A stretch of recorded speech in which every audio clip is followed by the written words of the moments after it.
Hello and welcome late, as has kind of become our MO, to Yep. Shifting Lanes Garage, your weekly live automotive, live automotive, your weekly show about cars that is live and also a podcast. My name is Chad. With me, as always, is Greg, and we're making a special return to the stream with Greg, his pet cricket. Yes. Yeah, the paid actor in the background for when I make a really horrific joke and Chad doesn't laugh. Case in point. Case in point. That was actually perfect timing. Excellent. So I'm going to be doing this It's actually, you a ever see lot those today. we actually, do you ever see those little tiny things that are basically, they make cricket noises or bug noises, and like you hide them in the like drop ceilings and stuff like that? Yeah, my a former coworker of mine actually pranked the hell out of me with one of those things because I didn't know what they were, and I was leaving the company, and she ended up putting one underneath my chair, and I was like, "Where is this sound coming from?" And then on the last, she did this for like 2 weeks, and then on the last day, she was like, "By the way, you should look under your chair," and I'm like, "I'm literally never coming back to this company because of you. Like, this is the most infuriating 2 weeks of my entire life." She's like, "Oh, I know. I'm just mad you're leaving." I'm like, "Yeah, well, you're never seeing me again." Cool. We actually, so we did that to my boss, and but it was like our shared office. Like my office was his office, etc. Right? And then we left when when the golf course got sold, and left it. And they I just remember like popping back in. It's like, yeah, but there's this damn cricket in the offices. Like, yes. That's great. So, at any Oh rate, well. wildlife inside your garage, inside your garage aside, how you doing? I am good. I'm going to try to talk as much as I can while this cricket is just cricketing. Don't even try, just go with it. Yeah. At this point, oh, I just had a brainwave. You're gonna love it. Yes. We named the cricket Elliot. Yes. I like it. I like it very much. Elliot won't like it, but that makes it even Joining us better. on stream, Elliot. Oh, you would be great is if we just somehow had a camera on the cricket. Oh my gosh, that would be, just put an IP cam up. If you're watching this and you hear this cricket, this thing has earned its life. It is up in my garage door, like right here. I'll show you guys. Like right between my garage doors, there's this like gap, right? Like how most garage doors are. It's not a solid door. It's up here, like between the doors somewhere. It is, and I've been looking for this thing for a solid week. I have absolutely no idea where it is, and at this point, it's my pet. I don't even care. So it is. It has earned its life at this point. Sorry. Hey, Sean, Tony, what's going on, fellas? Welcome to our prompt viewers, even though we weren't. Go us. As usual. At any rate, is there anything in the car universe, as it pertains specifically to you? We'll get to the topics for the night, but just what's going on in Greg's automotive world right now?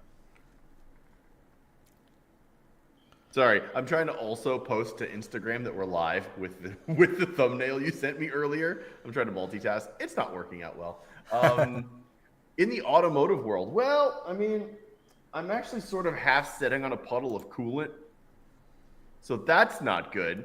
I'm looking down, and there is definitely a yellowy green uh, color, liquid twinge on the floor, and I'm like, well, we had a coolant hose blow on my wife's car last year or earlier this year, so I'm fairly certain it's going to happen again very soon.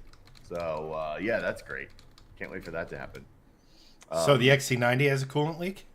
I think so, yeah. But it's a very small one. The puddle is about yay big, and it's not very large. But there are several small puddles that have dried. Yeah, doesn't look great. So yeah, I'm gonna go ahead and have to get that to the dealer. I mean, how many miles are on it? 110K. Is there a like coolant system refresh with like scheduled maintenance around that mileage? Not really, no. Plus, we just had the car serviced earlier this year or late last year for a coolant hose blowing off. So, Might be that. yeah, it's probably the same one. That's my guess. Usually, when they go in succession. So, I'll have to bring it to the dealer and check it out. I'll have to That's save the. it. I'll have to. I'll save the commenters the effort. Yes, it's all made out of Chinesium now, right? No, it is not.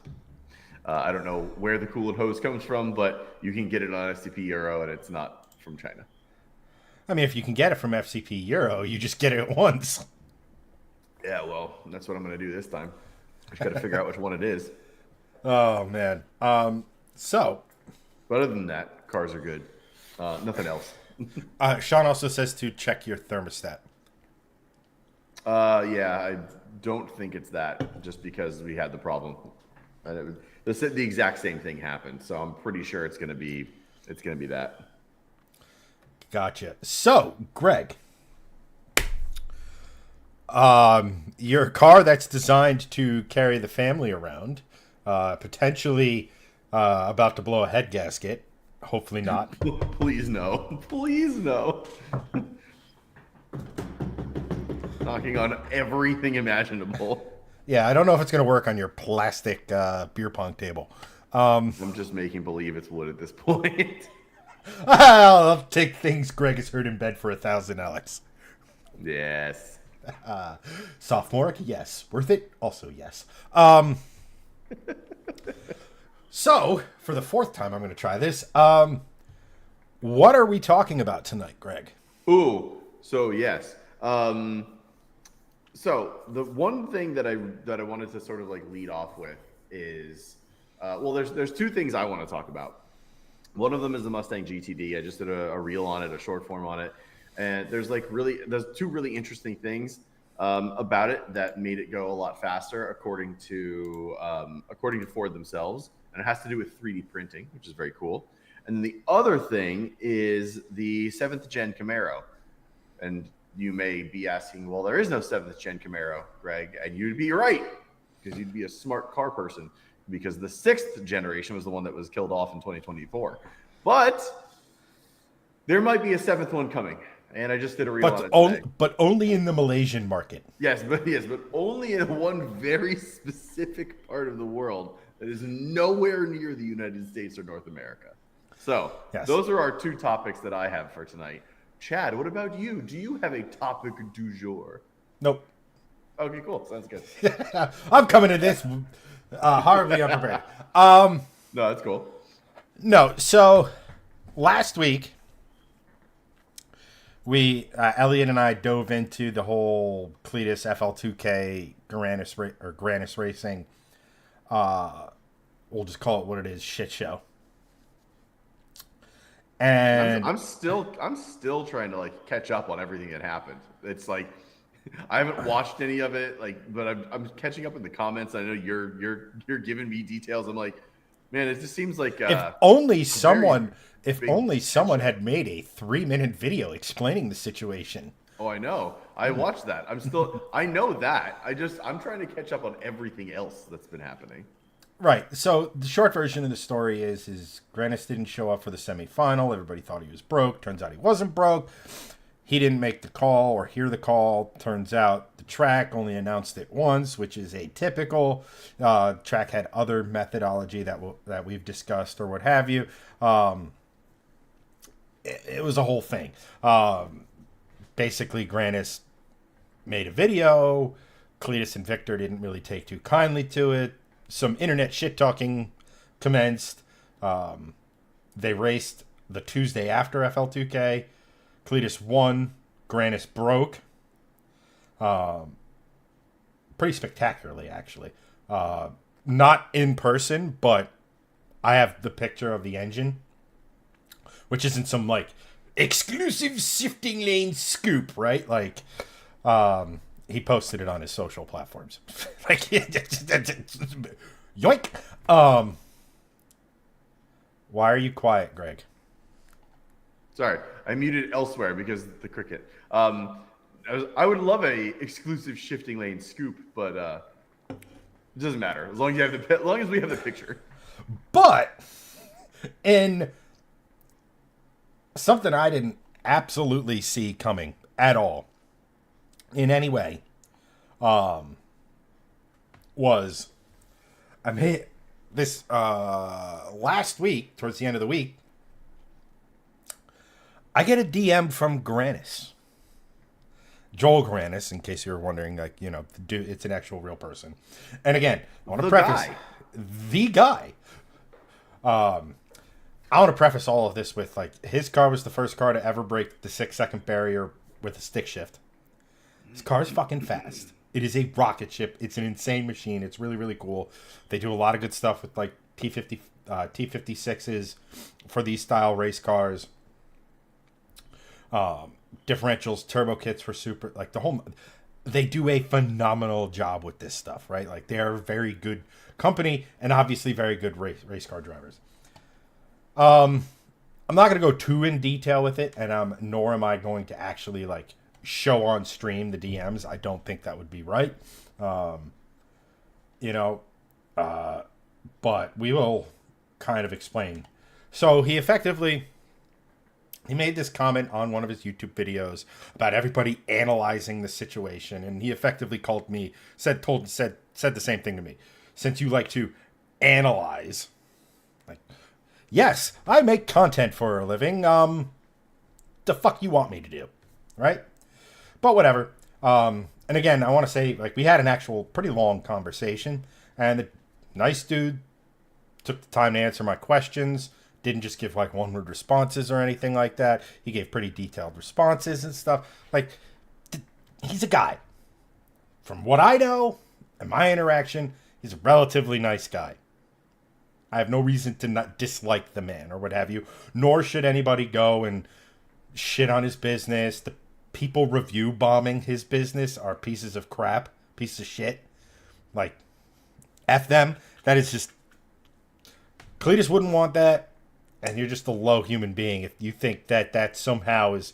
That's like... You know, that's like... Oh, what's the girl in Wayne's World who gives him a gun rack?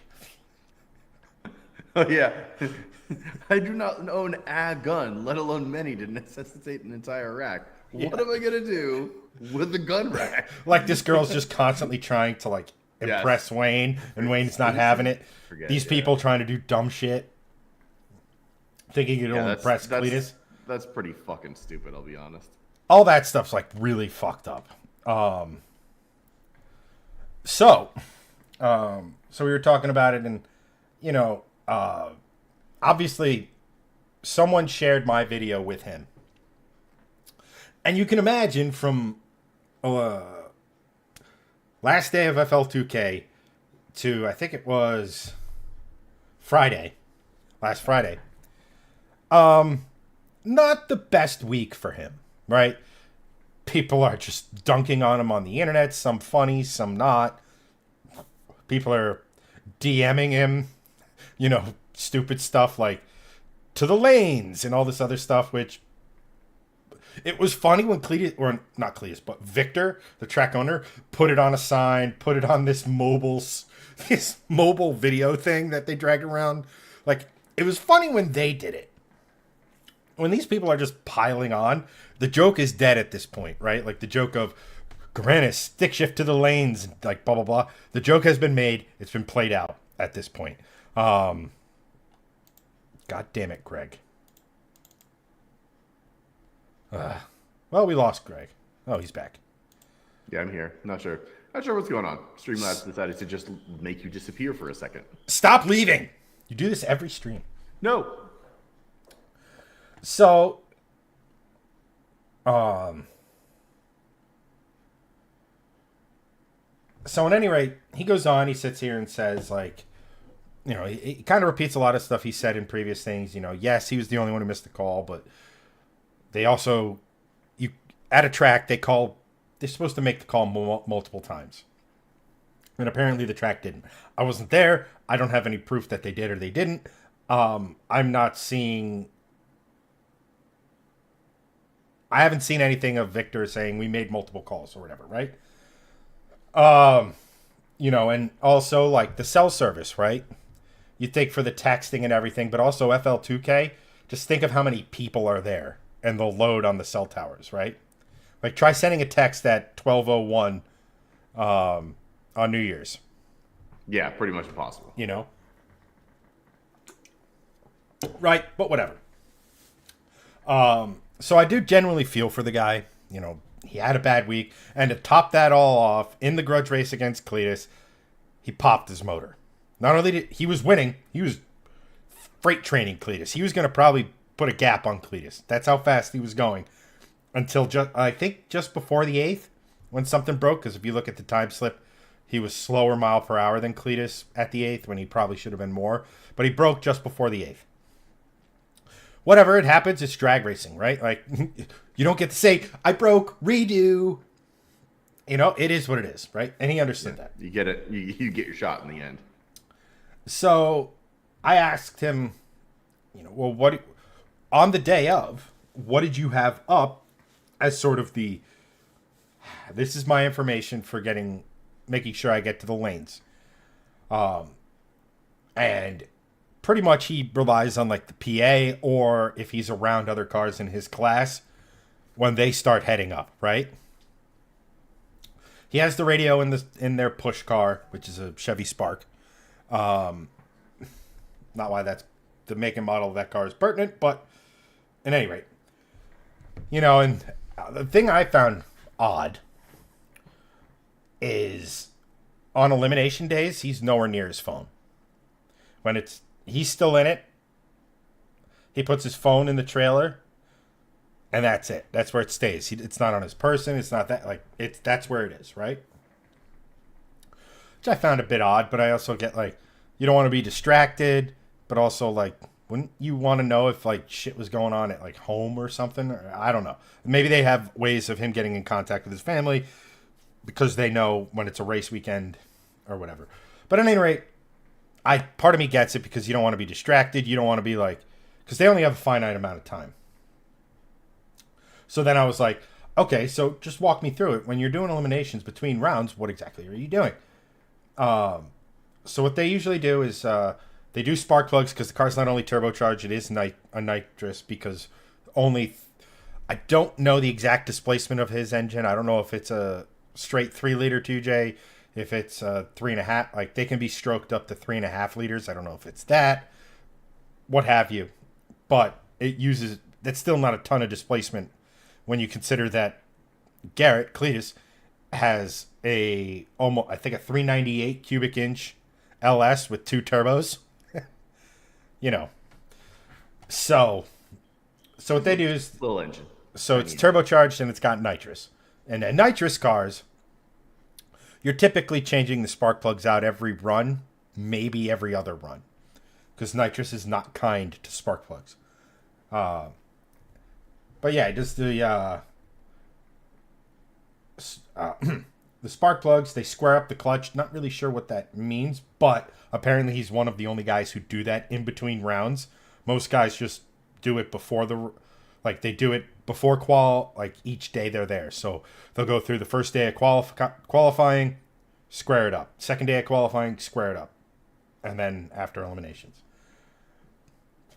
And then things like drain the catch can, refuel, check for leaks, do, a spanner check. So they did all of that stuff between the quarterfinals and the semifinals. And then when they were done, they were just sitting waiting for the call, which he couldn't say for sure, but it was about 20 minutes by his estimation. Then next thing he knows, he hears red Corvette over the PA system. Realizes he had just missed the rounds. I guess he tried to go up there.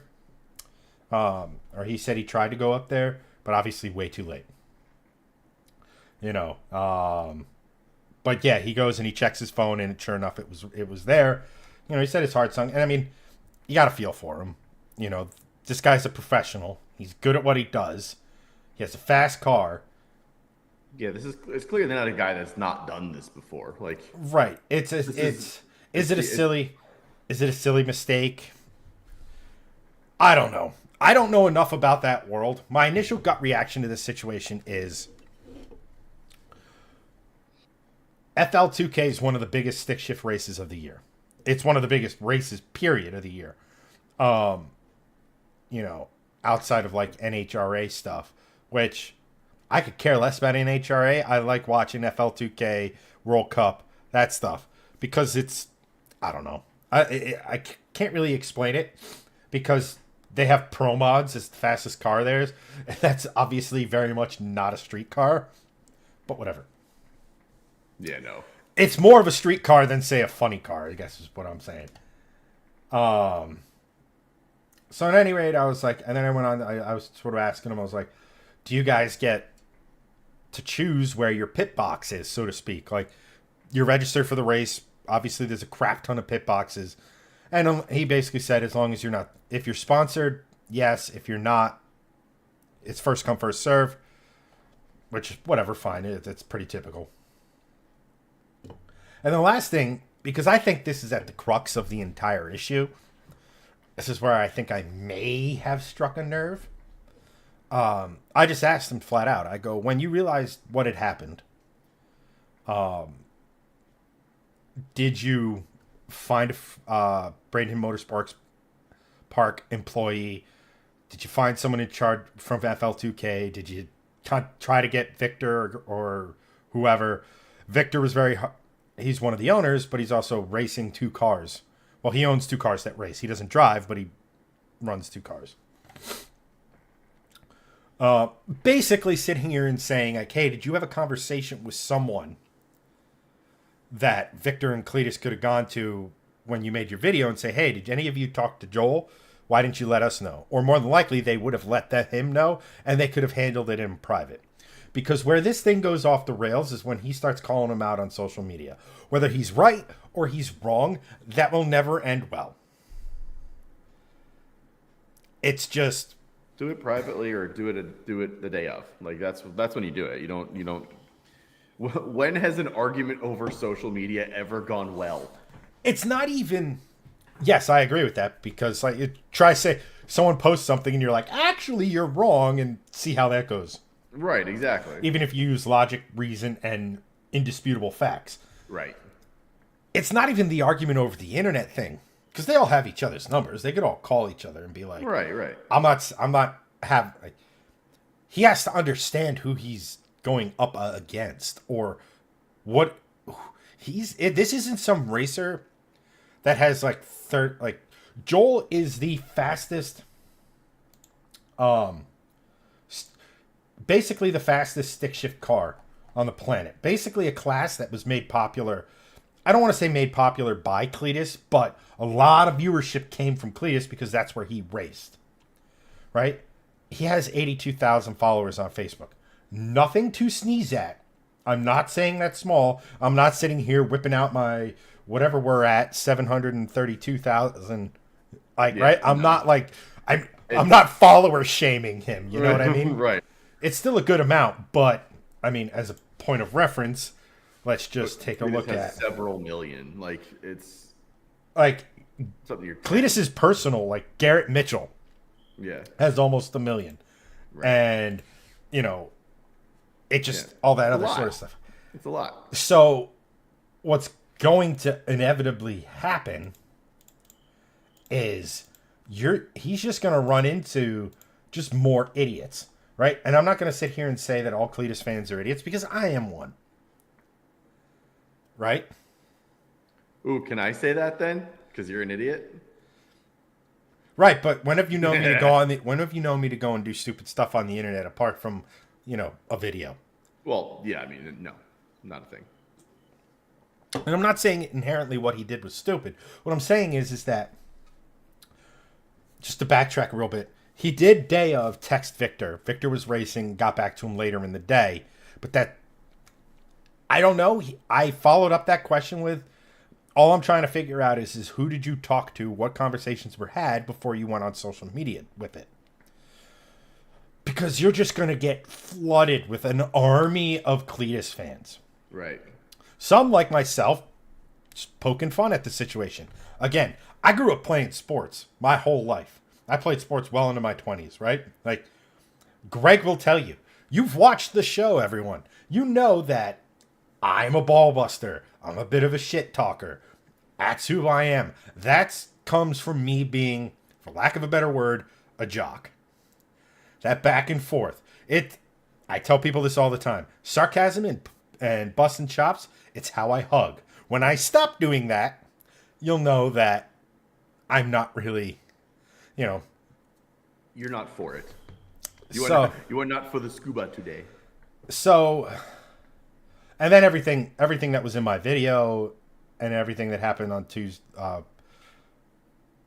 Tuesday last week happened. And that's the part of it. Like, everything up to that, I kind of understood. And I even understand that really tempting thing. You have the world right here in your fingertips and going, this is, like, how many times have you wanted to post something on your whatever social media platform? Sean goes, I'm not kind to spark plugs. That's because you insist on using copper spark plugs. Just get... they just wear out quicker. But how often have we wanted to go on our phone, fuck this bullshit, blah, blah, blah, this is crap, yada, yada, yada, all the time. All the time. Some people I call my friends, close friends. They will hit send. And it is what it is. I don't hate them for it, blah, blah, blah. But they know by hitting send, there could be there might be a storm a-brewing. Right? Couple that with the fact that now you have someone who has millions of fans. Again, I don't necessarily think what he was trying to say was wrong, apart from the fact where there was some... I can't say if it was or it wasn't, but there was some stuff that if you don't really have to dig too hard into what was said, conspiratorial about it. He mentioned that he heard other people who were late to the lanes had gotten calls. And he didn't. I don't know if that's true. Whatever. It's just, it almost, and I'm not saying this was his intent or what have you. It could have just been, I'm fucking pissed. I hate this. I need to vent my frustrations. Everybody's coming after me. I know this happened. I'm going to post a video with the Freedom Plus stream and show everyone why they're wrong. All this other sort of stuff. Blah, blah, blah, blah, blah. And the dude's a drag racer and a mechanic, a builder, obviously very talented. But you can tell it's like, I just wanted to sit here and go, is this your first day on the internet?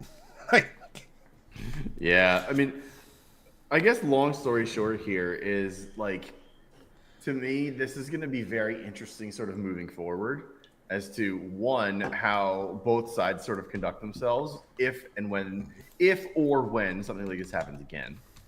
Two, how Grannas Racing is going to move on to the next big thing, because they're not going to stop racing. They're going to see Cletus at many more events. And November 5th through the 9th. Right, exactly. Cup. So it's not like it's not right around the freaking corner, because it is. So how is that going to be? And how is that race going to go down? And does Grannas Racing have a bit more, attentive nature and have his phone on him, doing that stuff? Is he going to be hyper vigilant and hounding the lanes? I don't know, just because obviously we're not in it or anything, but I'm very, very interested to see what happens in early November. This whole thing has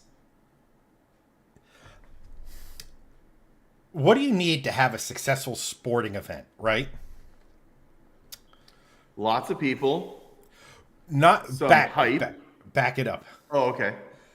To have a successful sporting event or to draw people's attention, you need like when the Jaguars play the Jets, who's watching, right?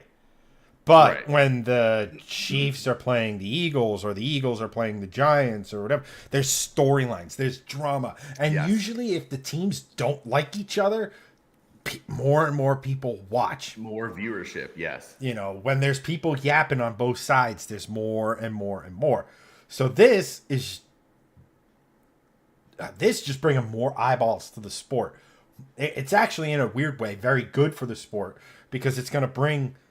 Now this, I don't know what they call this because it's not there are grassroots classes in this style of racing, but there's also $500,000 pro mods racing in this.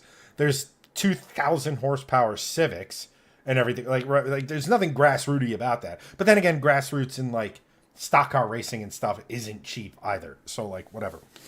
Yeah, I would say B league because obviously the A league is like fucking NHRA, but like when you're going for and B league sounds bad, like it sounds like I don't think B league is a correct description But though. where It's would a you different. put it? Where would you tier it then? I would. They're on equal tiers. They're just in different classes, right? So like, I'll put it to you this way. It's a lot like sports car racing where you have your I get like a lot of people watch because of the prototypes and they like the fact that GT cars are in it as well. But you have your prototypes, you have your LMP, your hypercar, your LMP2, then you have your GT ranks and stuff. But each of these classes are the best at that particular platform, right? I would equate this a lot to if the NHRA is NASCAR and you have your classes there. This is your Dale Earnhardt Jr. Cars Tour, right? It's not the most expensive thing, but for that classification, it's highly competitive. But I mean, honestly, like, look, I honestly think that like you said, there's two routes that he goes, right? Like he's either hyper vigilant, which I think there will be an element of that. I also, I'm very interested to see how he reacts because I kind of, in our conversations and everything, I really wanted to tell him like, look, it sucks right now. But if everybody was defined by their worst moment or their worst week or a shitty week or anything like that, you can't let it like you just can't let it consume you. He's got a stupid fast car. He's got every tool in the toolkit to go and win World Cup. Guess what happens if you win World Cup? You shut a lot of people up. You go, but and then lastly, before we get to like our news topics, this is what he did to his engine. Which, wow. Big yikes. There's two things here. One, he blasted through the sleeve and then through the neighboring. This thing has to be bored and stroked, like just based solely on the. I am shocked at how thin the. Like, obviously it works. The car makes a ton of power and the car works. My God, that's thin, right? Like, holy hell. Yeah, it is. They're very thin. Like you were saying this earlier, like it's shocking how much power those engines can hold with walls that are basically like touching. Like that's pretty wild. Yeah. I mean, but yeah, Good engineering. and to close this out, I do want to say again, whether or not we agree, whether or not, you know, I don't think I'm ever going to be on the Grannas Christmas card list or what have you. But the dude DM'd us. I look at us, that's like the third time someone has reached out or mentioned us or what have you, right? It started with Hoovy and the BMW that we had. It was then when we did the Elmer Thor 4-cylinder engine. Elmer actually reached out to us, which I thought was really cool. And then there's this. This one was a stupid, surreal situation from just being recording a video and then re-recording 9,000 times as all of this stuff was happening to a pivotal figure in the story itself DMing me. Just surreal. But I'll close it with this is the last I'll say. The dude DM'd me. Okay, sure, whatever. I put myself out there. So if someone's going to DM me and disagree with me and they're a subject of a video I make, it's what we do, right? If someone wants to DM me, they absolutely can. I don't necessarily have to respond or what have you, but that's the fact. It's part and parcel with doing this. I can't do a story about someone and then be, oh, how dare you text me? I can only talk about you. You can't talk to me. No, that's not how the internet works. Journalism. Or what have you, right? And then the second part of that is, I mean, again, the dude was a decent dude. He answered all of my questions. Like I said, I think the last question, I think he was just sick of talking about it or sick of me or whatever it was. Don't know. Don't need to know. Or what have you. But he seemed decent enough. I mean, and he was a good dude. And like I said, a lot of the shitty stuff that some of these people were doing that was over the top, he didn't deserve. But, it is what it is. He's a good dude. And he doesn't deserve the stupid shit. So. Yeah. And we move on and we'll see what happens. And I guarantee you people are going to. I will say this, though. World Cup is going to suck for him. Because I'm saying. My buddy and I were talking about going to World Cup, and he's like, "What do you think about just like sitting by their pits with a bullhorn?" And I'm like, "Oh my god!"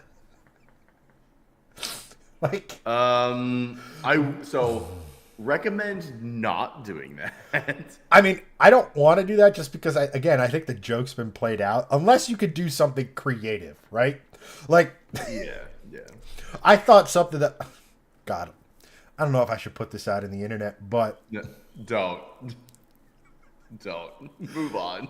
We'll just say an alternative version of a candy gram every time stick shift's called to the lanes. Yeah. Anywho, don't do that. Anyone listening, don't do that. I'm actually giving you this example as something not to do. There you go. Exactly. At any rate, Greg, you have news for us.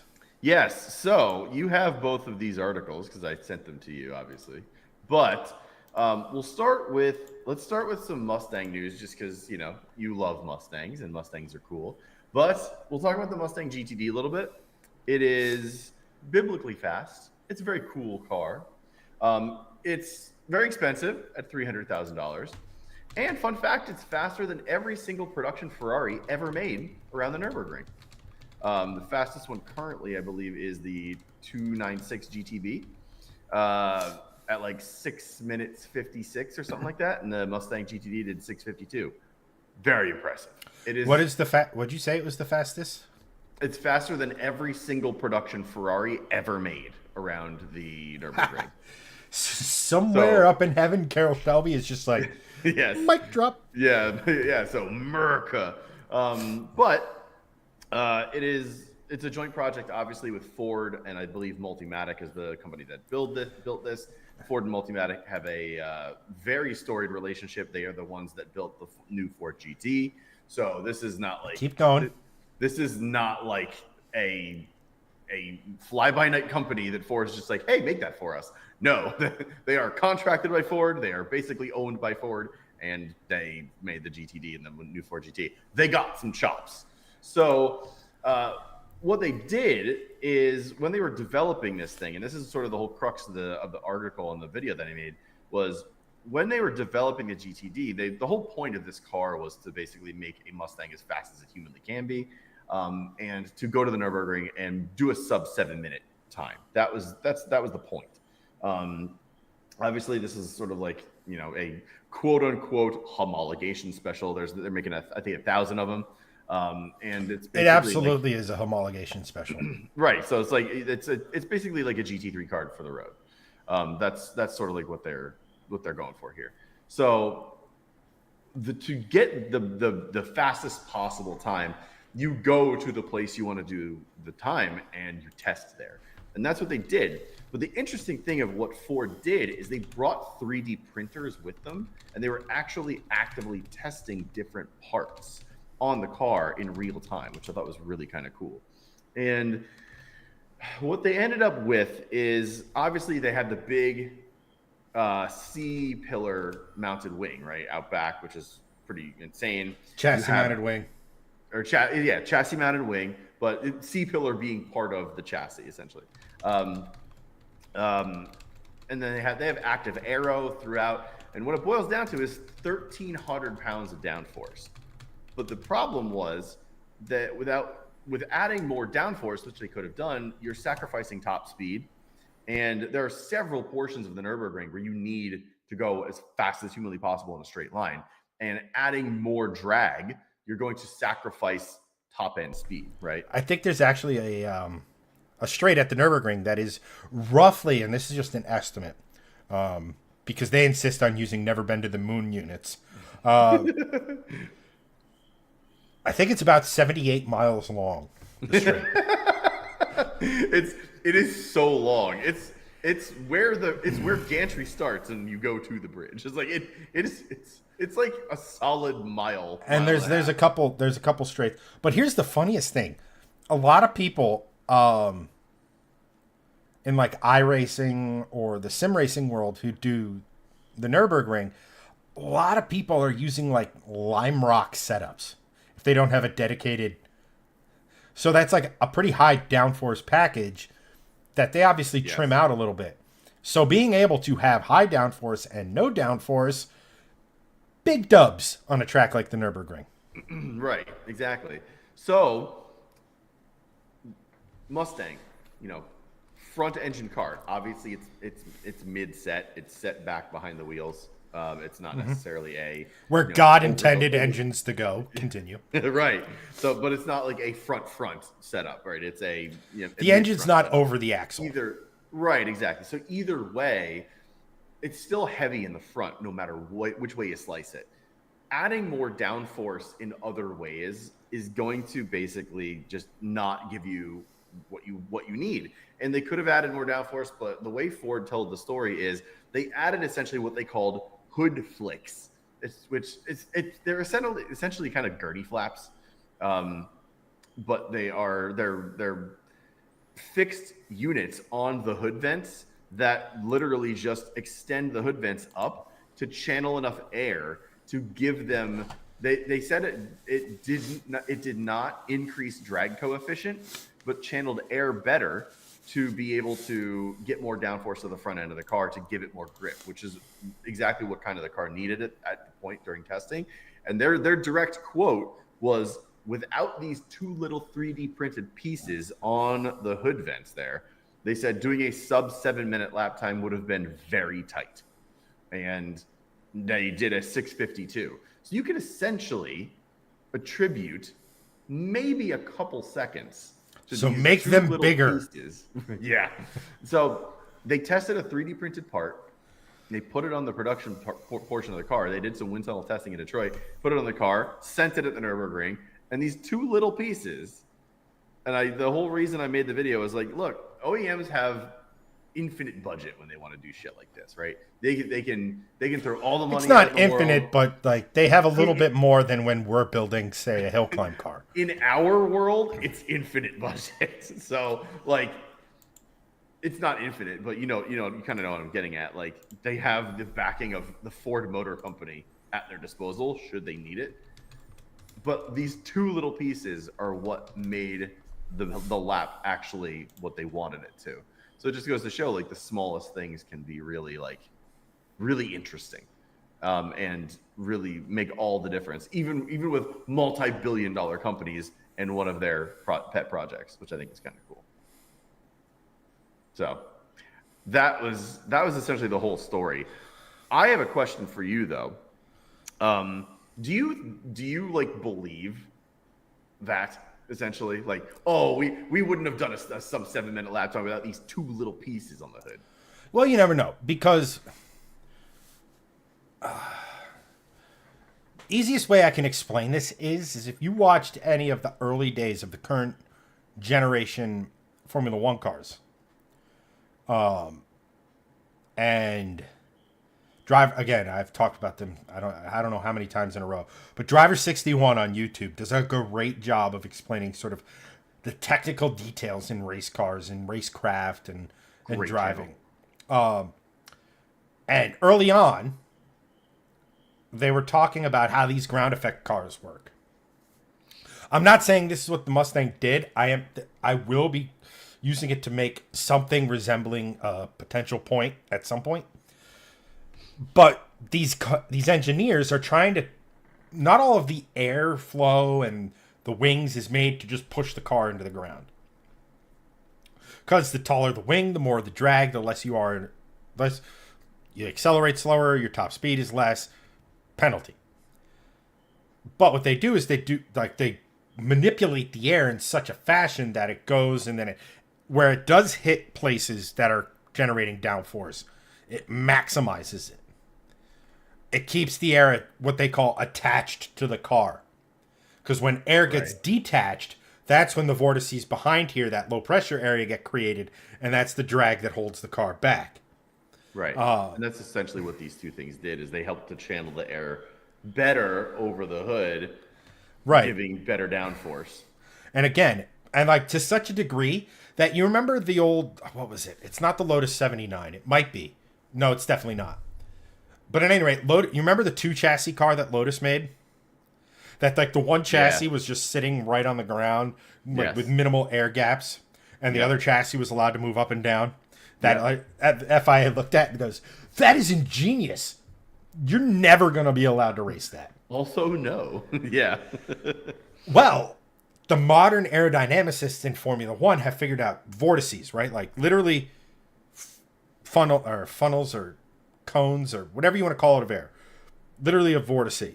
And that air, they channel it around the sides of the car to act like a side skirt.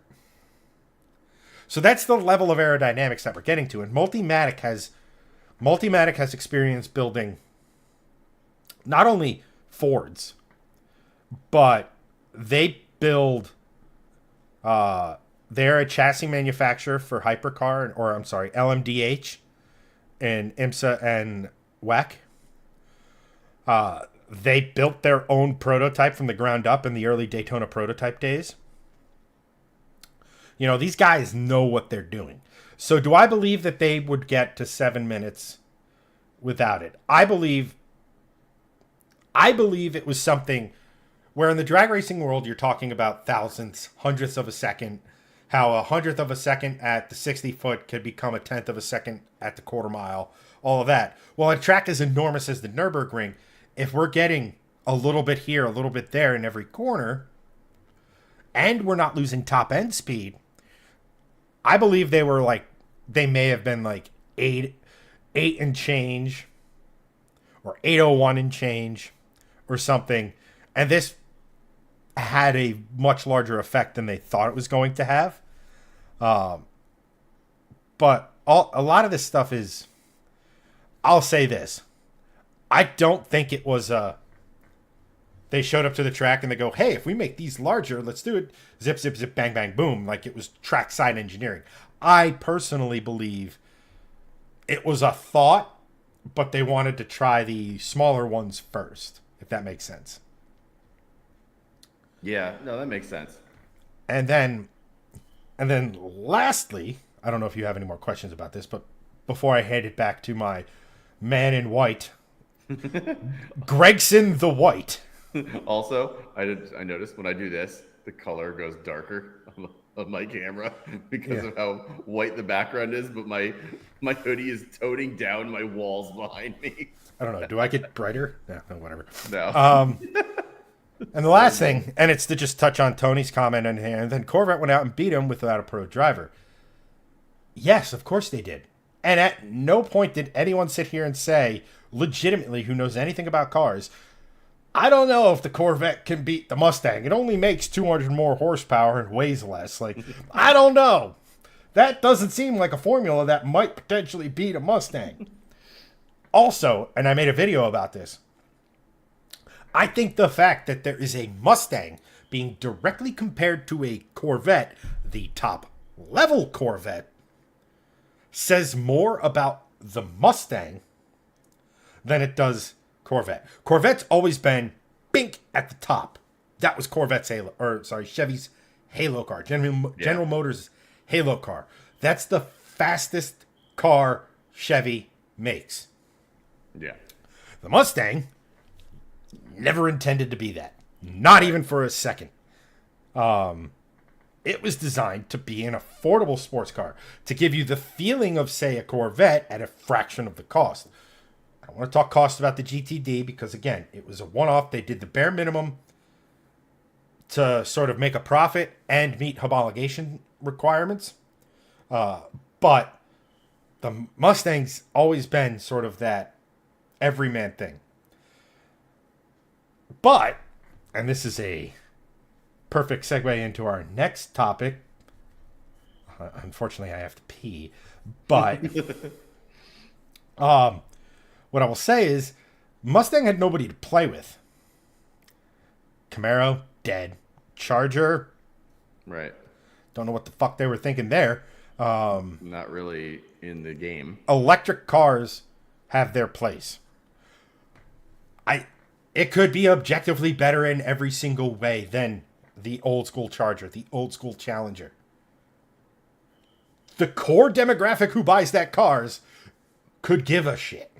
Yeah, correct. So obviously their sales are abysmal. I don't know, maybe you could go out and buy a new electric Charger, gut it for the electric goodies, and put it into something fun for like a classic electric car. At any rate. I mean, sounds like a good idea. But the Mustang was never intended to be a direct competitor with Corvette.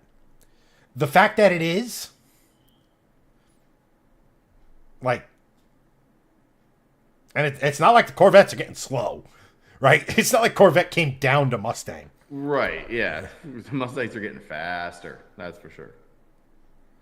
You know, and Tony says we got to talk about price when it comes to the GTD because that's and the Vet. Yes, obviously, right? Like, though the two things competing against each other, the Mustang was always going to be more expensive because, again, it was a car built so that Ford could get that trick rear suspension into the GT3 race car, which is also kicking ass around the world at the moment. Just saying. Beating factory Corvettes in the process. With a naturally aspirated Coyote. God, I want that engine. I really want to get a 5.4 Coyote out of a fucking GT3 car and put it in my car. Hell yeah. Oh, I want that.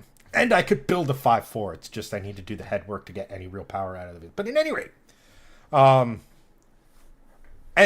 when we're talking pricing, like, yeah, the GTD, it's an outlier. It's a Mustang like we have literally never seen before. People will sit here and say, what about the GT350 or the GT500? GT500 was never intended to be a race car for the road. In fact, it was the response to people's spines bursting through the top of their skulls when they drove the GT350, which was a race car for the street. So, So the GT500 was just a more powerful Mustang that felt faster, but actually wasn't. Maybe in this quarter mile it was, but at any rate, that's where the Mustang lived. Do you think Mustang really goes after Corvette if they're still trying to beat Camaro or Charger? No. Like, if that's the world they're like, the GTD is Mustang punching so beyond its weight class, it would quite literally be like, I don't even know, a Miata that could hang with a dark horse. Right. Right? Like, Keep going. I'll be right back. you know, Just gotta plug my computer in.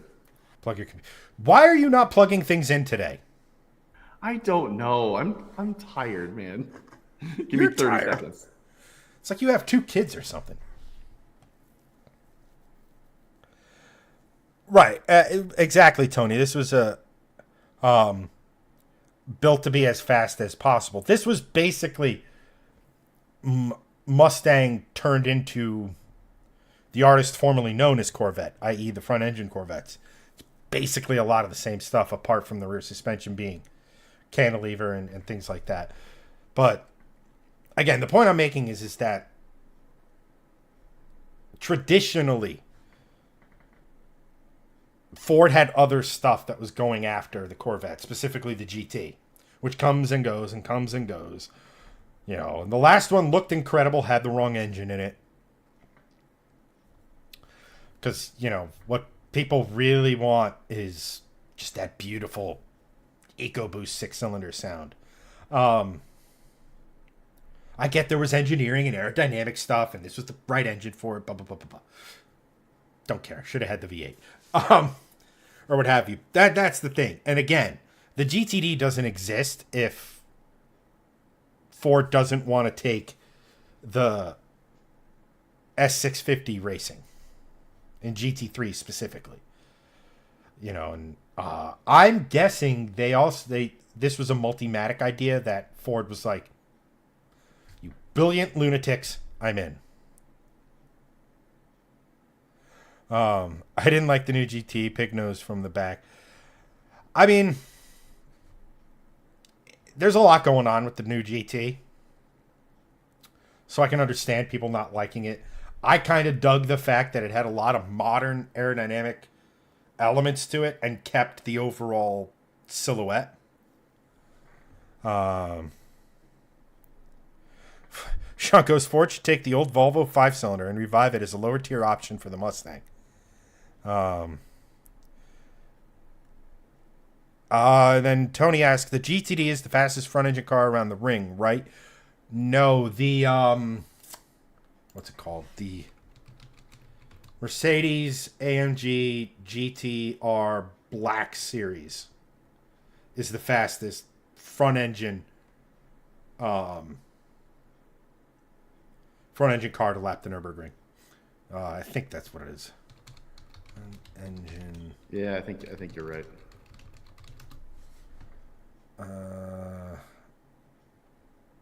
So yeah, but like I said, I know I'm sitting here and talking and fighting for the Mustang while I am wearing a hoodie that has a Corvette on it. Totally get that. But what I'm saying is that Ford's. Imagine if you're. Oh man, I want to get to this so bad, but Greg. Yes. Why don't. I'll tell you this. Why don't you? It's a 2-parter. Since we're talking Mustangs, and we're talking Corvettes. What is the Corvette you would buy? Money no object. And what is the Mustang you would buy? Money no object.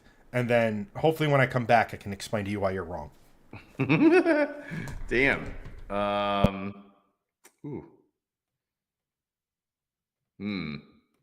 That's a good one. Okay. So that's man. It's a tough one. Let's see.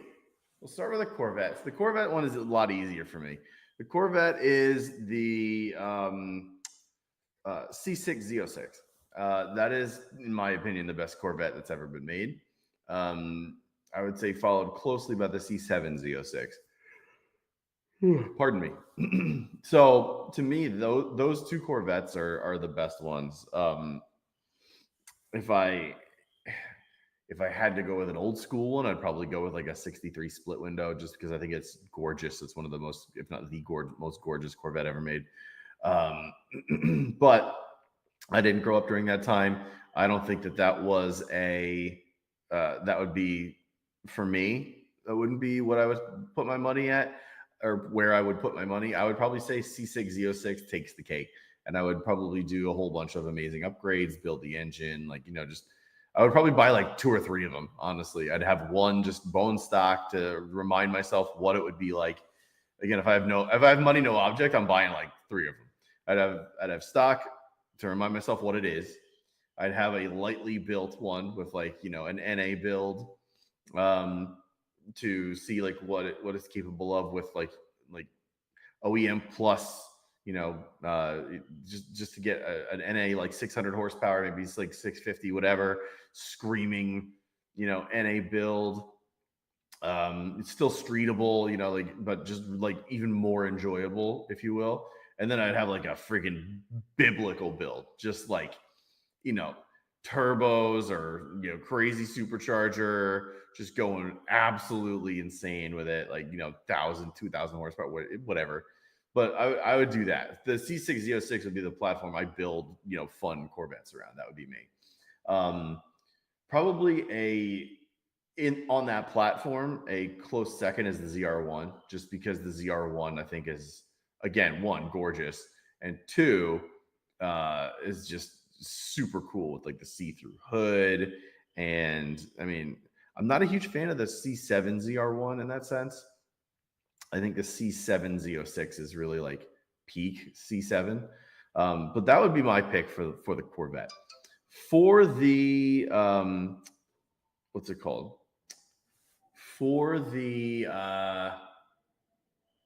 Mustang, that's a tougher one because, again, like Chad pointed out, it's not necessarily a all-out sports car, go nuts the way the Corvette is. Like, that's the true like American sports car.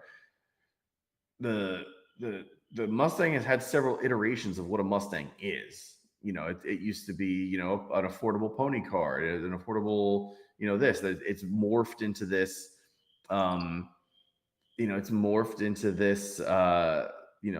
more sort of like honed sports car now. So it's been very different in that sense. Not that the original Corvette is this honed sports car. It's not what I'm kind of getting at. But the Mustang and Corvette, when they were conceived, they had different directions that they were kind of going in. The Mustang that I would have, oh man, this one's probably going to surprise Chad a lot, but it'd probably be the Eleanor GT5. I forget if it's a GT3. I think it's a GT5. GT500, but because in to me, like, that's the most beautiful Mustang ever made. And it's not the best performance wise, but the best performance wise is the GTD. Like, that's not even it's not even an argument. Again, I know that's like a special car, but I don't know. I would probably say the Eleanor, I believe it was a 67. Chad will correct me on that one. GT500.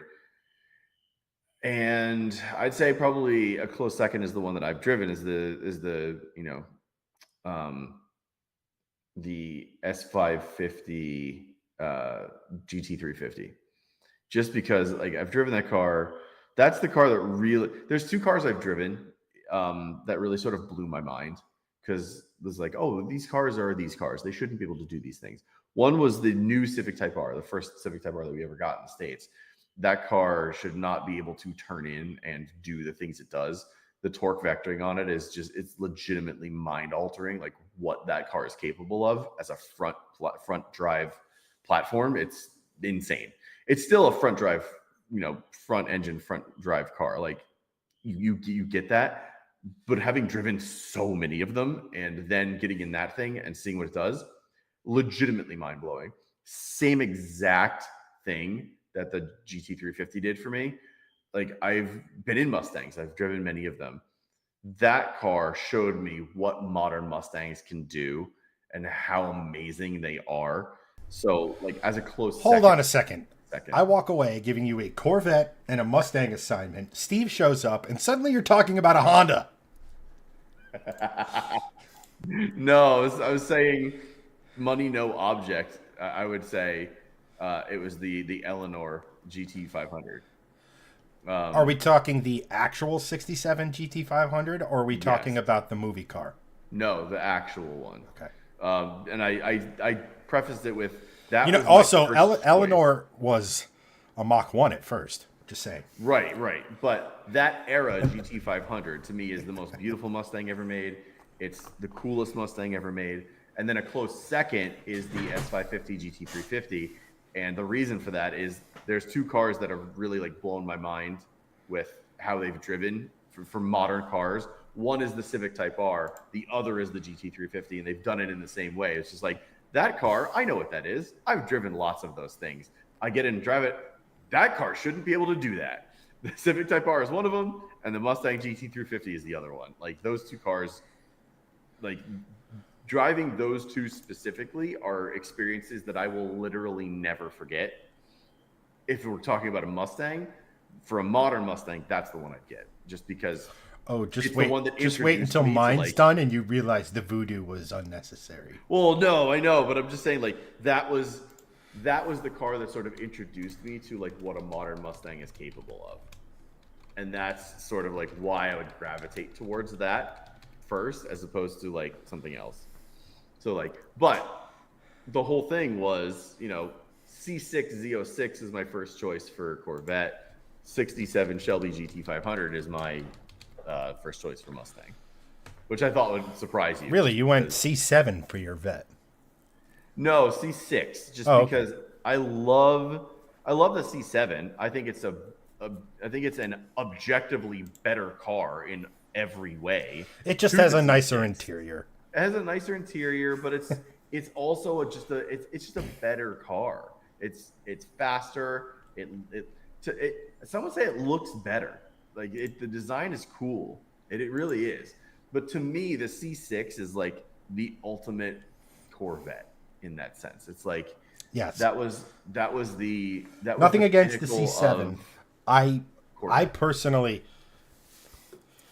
I'll put it this way, and I've mentioned this before, but we do have some people in chat who haven't heard this, so I'll reiterate it.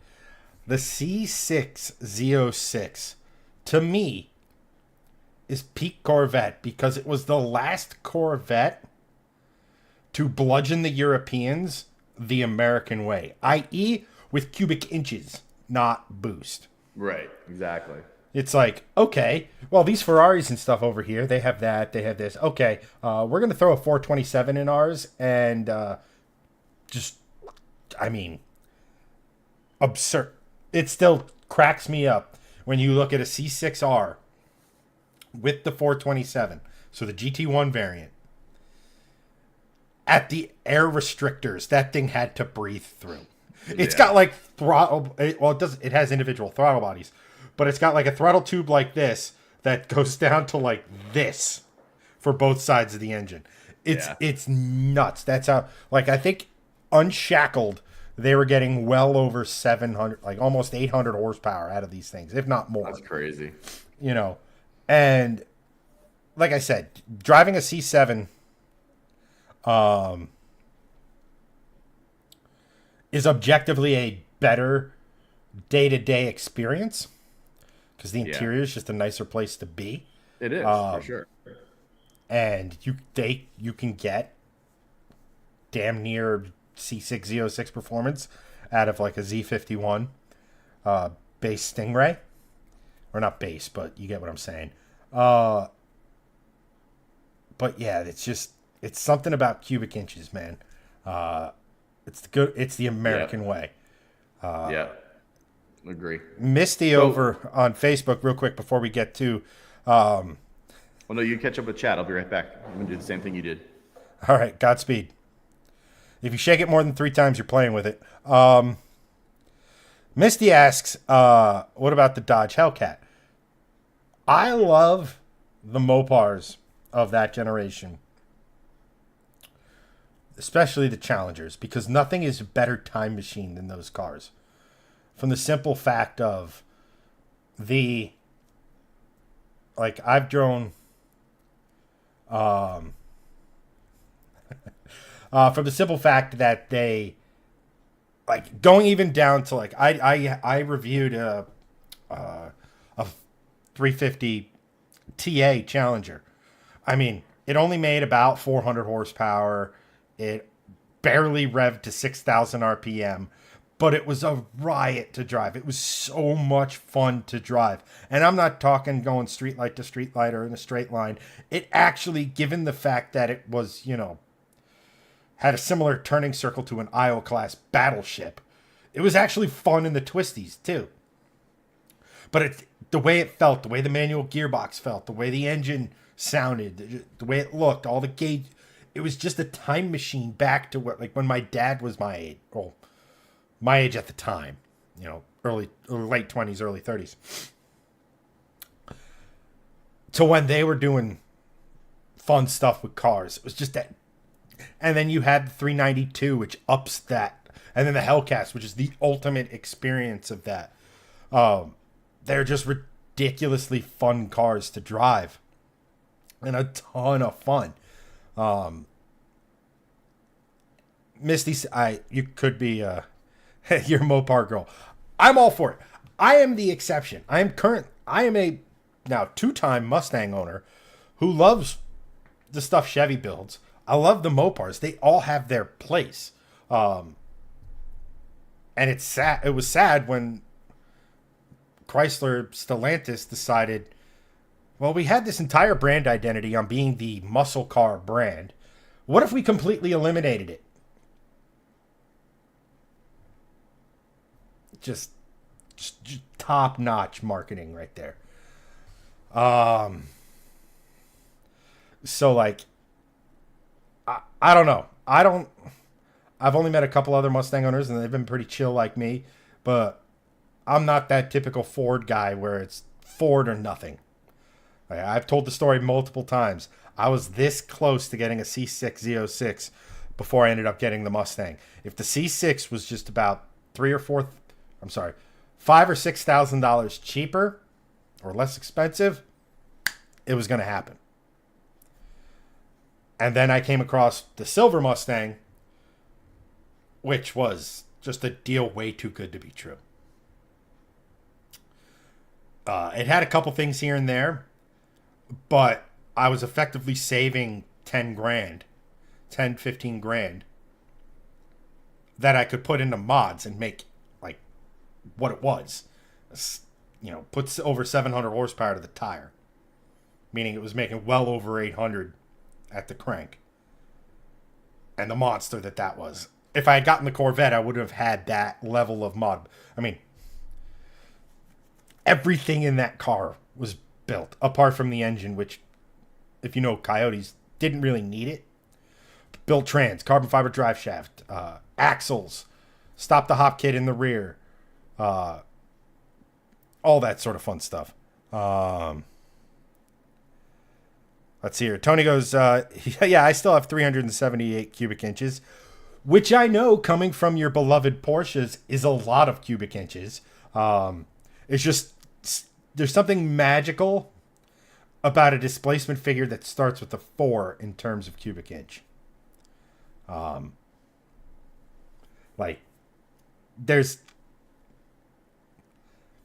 It hits.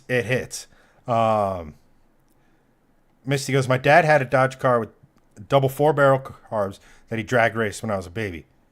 It was a quarter-mile car.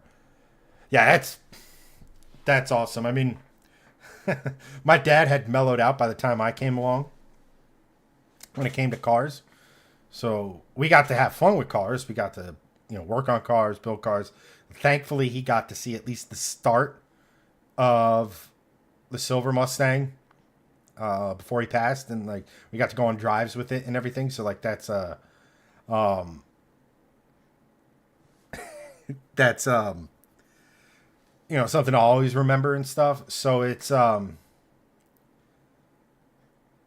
Tony goes, his Boxster has 152. I'm surprised it can even get out of its own way. Hey Lou, what's going on, my dude? This goes, my dad never mellowed out. Yeah, I mean, there's some to be said for that. I mean, I love my dad to death. I wish we had gotten to play around with more because of our proximity to the drag strip and stuff like that. Like, got to play around at the drag strip a little bit more and stuff like that. But what we did, dude taught me how to drive a stick shift at 14 years old. Like, and what have you. So, always a good time, and nothing under 80. So, but we were talking about the Mustang, how it doesn't really have a plaything, so it had to go looking for to go hunt. Joe Stick at 9, nice. Love hearing that. 3 pedals for the win. So the Mustang had to go hunting Corvettes because Camaro and Mopar were dead. It looks like Mopar's coming back with a V8 in something. I really hope they redesign the car because that car just has a bad taste in everyone's mouth. The Charger Challenger thing. But according to the premier news source on the internet for automotive news, let me just check my notes real quick here. Gregson over at Shifting Lanes, the Camaro could be making a comeback. That is correct. And according to LSX magazine, LSX something, I don't remember. I have the link. I just can't remember it right now because, again, I'm tired. It's been a long week already. LSX as in LSX X as in, yes. Gonna give it to you. Yes, X gonna give it to you. What?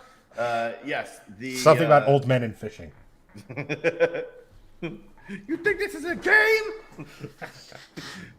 So apparently, they caught wind of a trademark filing for the name Camaro, and it had to do with filing it as a name for future use, because apparently what OEMs do is they will take the name of said car, Camaro in this instance, and they will register it in different parts of the world so that they can utilize it in the future, meaning they don't necessarily have it there yet, but for example, the Mustang isn't registered in Mongolia. Well, what they will do is they will go and register the name Mongolia or the name Mustang in Mongolia for future use. Yeah, I know. Coming soon to a Ford showroom near you, the 2026 Ford Mongolia. I'll be honest, that sounds like a really badass off-road van. I would buy the shit out of the Ford Mongolia. I will be honest. Guaranteed to have really accurate archers while moving. Yes. Deep history cut. You might even say that the meats would be called a horde. But come on, Cricket. That was your cue. Yeah. Anyone who just tuning in, Greg has a cricket in his garage. I think you're gonna say a cougar. I'm like, oh shit, I should probably leave. But let me ask you this: so why would they do this? So what they did is they registered the name in Cambodia, which is hilarious.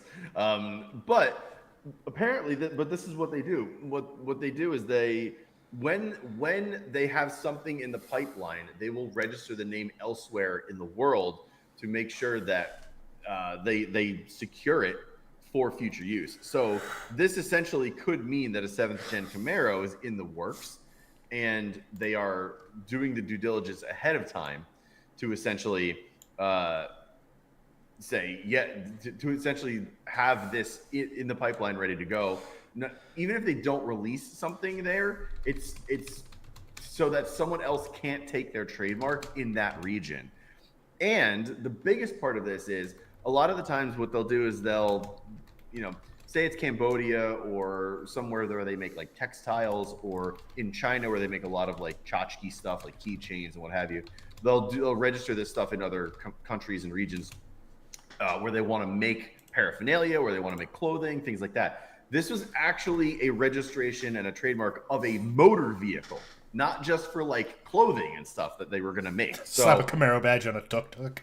Right. So, no, but this is for an actual vehicle. So that's the interesting part, is this could hint at 7th gen Camaro coming out, maybe not soon, but this could be the groundwork being laid. Something they're at worst case thinking about, and they think, oh, the best thing to do is to have this and have this already taken care of so they can execute quickly. Exactly. Because, I mean, not for nothing, they don't have to reinvent the wheel. They could literally pull a Nissan and put a new body on the old car. Right. They kind of could. Because even though it was probably the most... Like, you had the Hellcats and Mopar over here being one extreme, and then you had the Mustang kind of doing everything just better. Yeah. Mustang could go like hell in a straight line. They handle the best out of the... And then you had Camaro as sort of the awkward middle child. Yeah. And it didn't used to be like that, because back in like the early 2010s and mid 2010s, with the Alpha platform that we all know and love from the CTSV, the ATSV, or ATSV, and the Camaro sat on that same platform. That chassis was fucking amazing. We all drove the Camaro. We all drove the ATSV, and I'll be damned. Like, the ATSV was a better handling car than the M3 by a good margin. The Camaro was a better handling car than the S550 when it first came out. Like, it just was. It was definitely better than the Challenger. Challenger's still a boat, but like, damn, you got in a Camaro and like, it wasn't the best feeling car, but in handling for the handling section of it, you're like, damn, this thing is good. And then it sort of like stopped doing that. Then the Mustang just passed it. Well, I think it always did do that, and the S550 was always a better handling platform than that because they used that Camaro as sort of a benchmark, and they exceeded it. But at any rate, pedanticness aside, pedantism, whatever. Pedanticality? I agree with you. The Alpha platform was epic. The ATSV is one of my favorite mid-size luxury sport sedans ever. I would still to this day. We all know, friends of the show, people who've been watching for a while, everybody knows that when it came time to replace the Silverstang after the fire, I was at one point gonna get an ATSV. Like, that was gonna happen. We were looking. And then eventually I was like, you know what? I have a ton of parts. Let's just reuse them in a new Mustang. Then I had the bright idea of, you know what? Let's not. The supercharger that would easily fit on my car and make probably 750 wheel. Yeah. Which is an absurd thing to think of. Yup. Sure is. Let's go the NA route. But and I'll put this out to anybody who's still in chat or what have you. What was the original name for the Camaro? The Camaro. No. Let me put it to you this way. Chevy needs something like that. Ever since the Corvette went to the mid-engine supercar sort of design, Chevy sort of lost that front engine, whatever. The affordable front engine sports car, pony car, whatever the hell you want to call it. Yeah. that the Camaro would easily fill. And I think I said this 2 weeks or 3 weeks ago or what have you, during one of your breaks or whatever. But Chevy's in a prime position to sit here and say, okay, we've done let's say they use the Alpha platform that they used on the 6th gen. Two things with the 6th gen as to why I think it sort of ultimately failed. Number one, the first body style aged rapidly. Like, it was cool when it came out, and then unlike some of the other retro futuristic designs or retro modern designs, it didn't age. Like the Challenger, still the best example of retro design on modern machinery that has ever been done. You know, Ford did it first, so they were sort of drifting away from it, but the roof line into the C pillars is the same exact style as it was on a 60s Mustang. You know, a callback to that. Camaro has the opportunity right now to say, okay, we don't have to reinvent the wheel. What engines are we producing in the V8 nature that aren't grenading themselves? And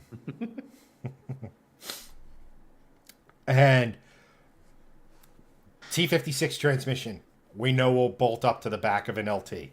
Yep. You can easily, like that, have an LT1 making 430, 460 or what have you. You can have the LT2, spice it up a bit from the Corvette trim, 500 horsepower. There's your Z28. And obviously you can put a blower on it and make your ZL1. Yeah. But they have all of this stuff already, so there's no real R&D that they need to do. They just need to put a body and an interior on it that fits in a modern era. I think they need to price it $5,000 below the Mustang or whatever. 100%, yes. Mustang sales are not doing well right now. No, they are not. And I think that is a byproduct of having no competition. I agree with that, very much so. So they're throwing everything but the kitchen sink at it. Mm-hmm. And it may be worth the price tag, but like a Dark Horse is crazy expensive right now. Yeah, it is. Tony has now swapped over to YouTube. Nice. Thank you, Tony, by the way. I appreciate you watching on multiple platforms. You know, they have an opportunity to undercut the Mustang, and I think, number one, you'll have hype of the Camaro returning. Yes. Number two, if it's less expensive than the Mustang, you could potentially eat into Mustang sales even more. Yeah. Or you just have a fan base that is like, I just want this cool car, but I don't want it to cost this much. I'm not I'm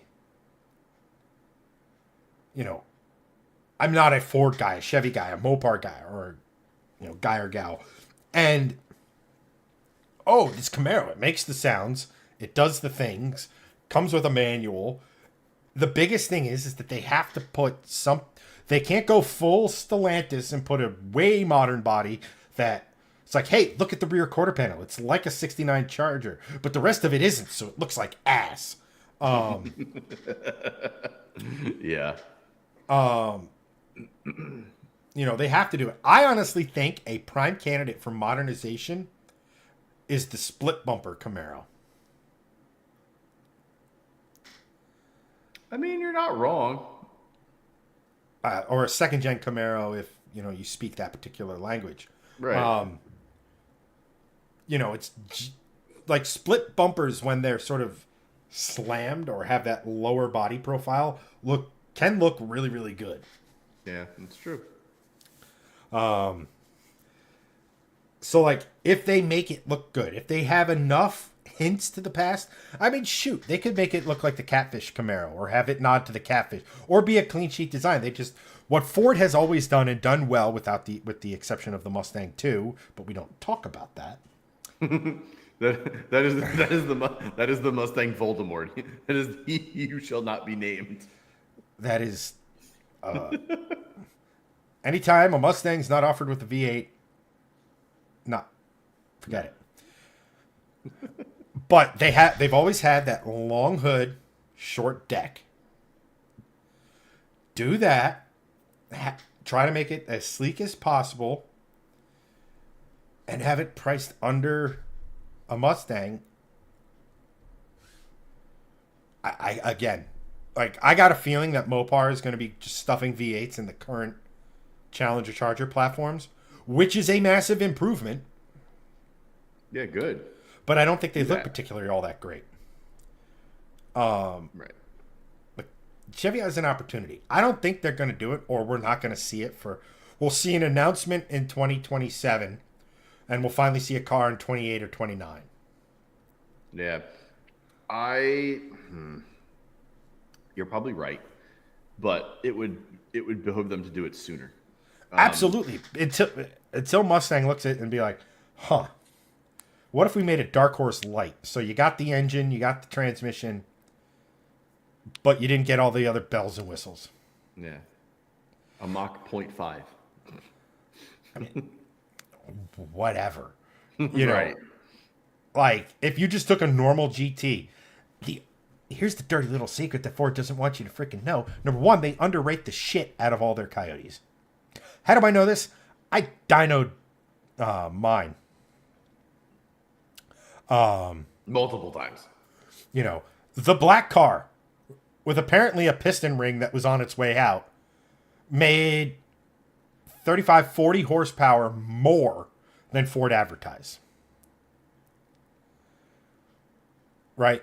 But the only difference between the Dark Horse's engine and the GT's engine is the intake manifold and the dual throttle body setup. That's it.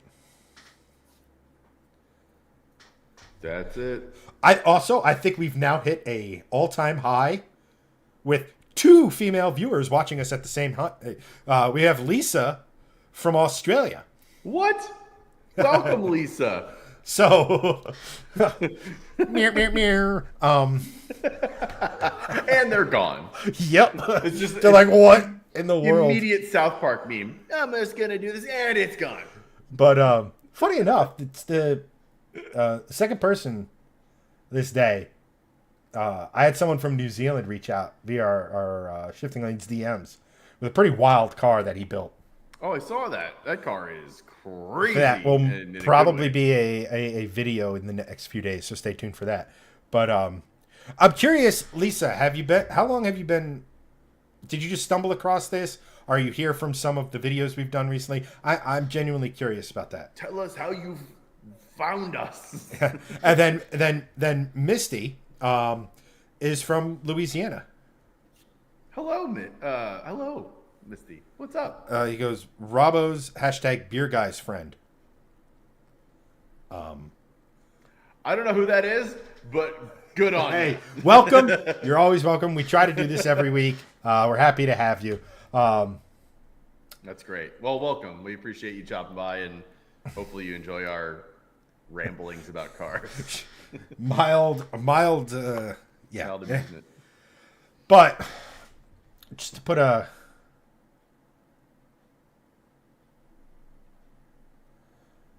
sorry. I was going to say, you froze.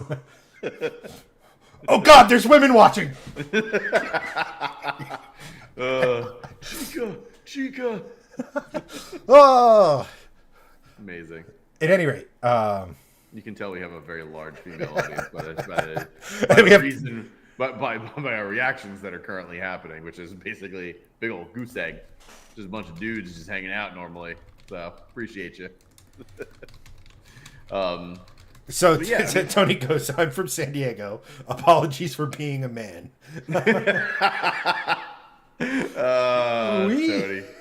We play no favorites. It's just our demographic is, I think, legitimately 96% men.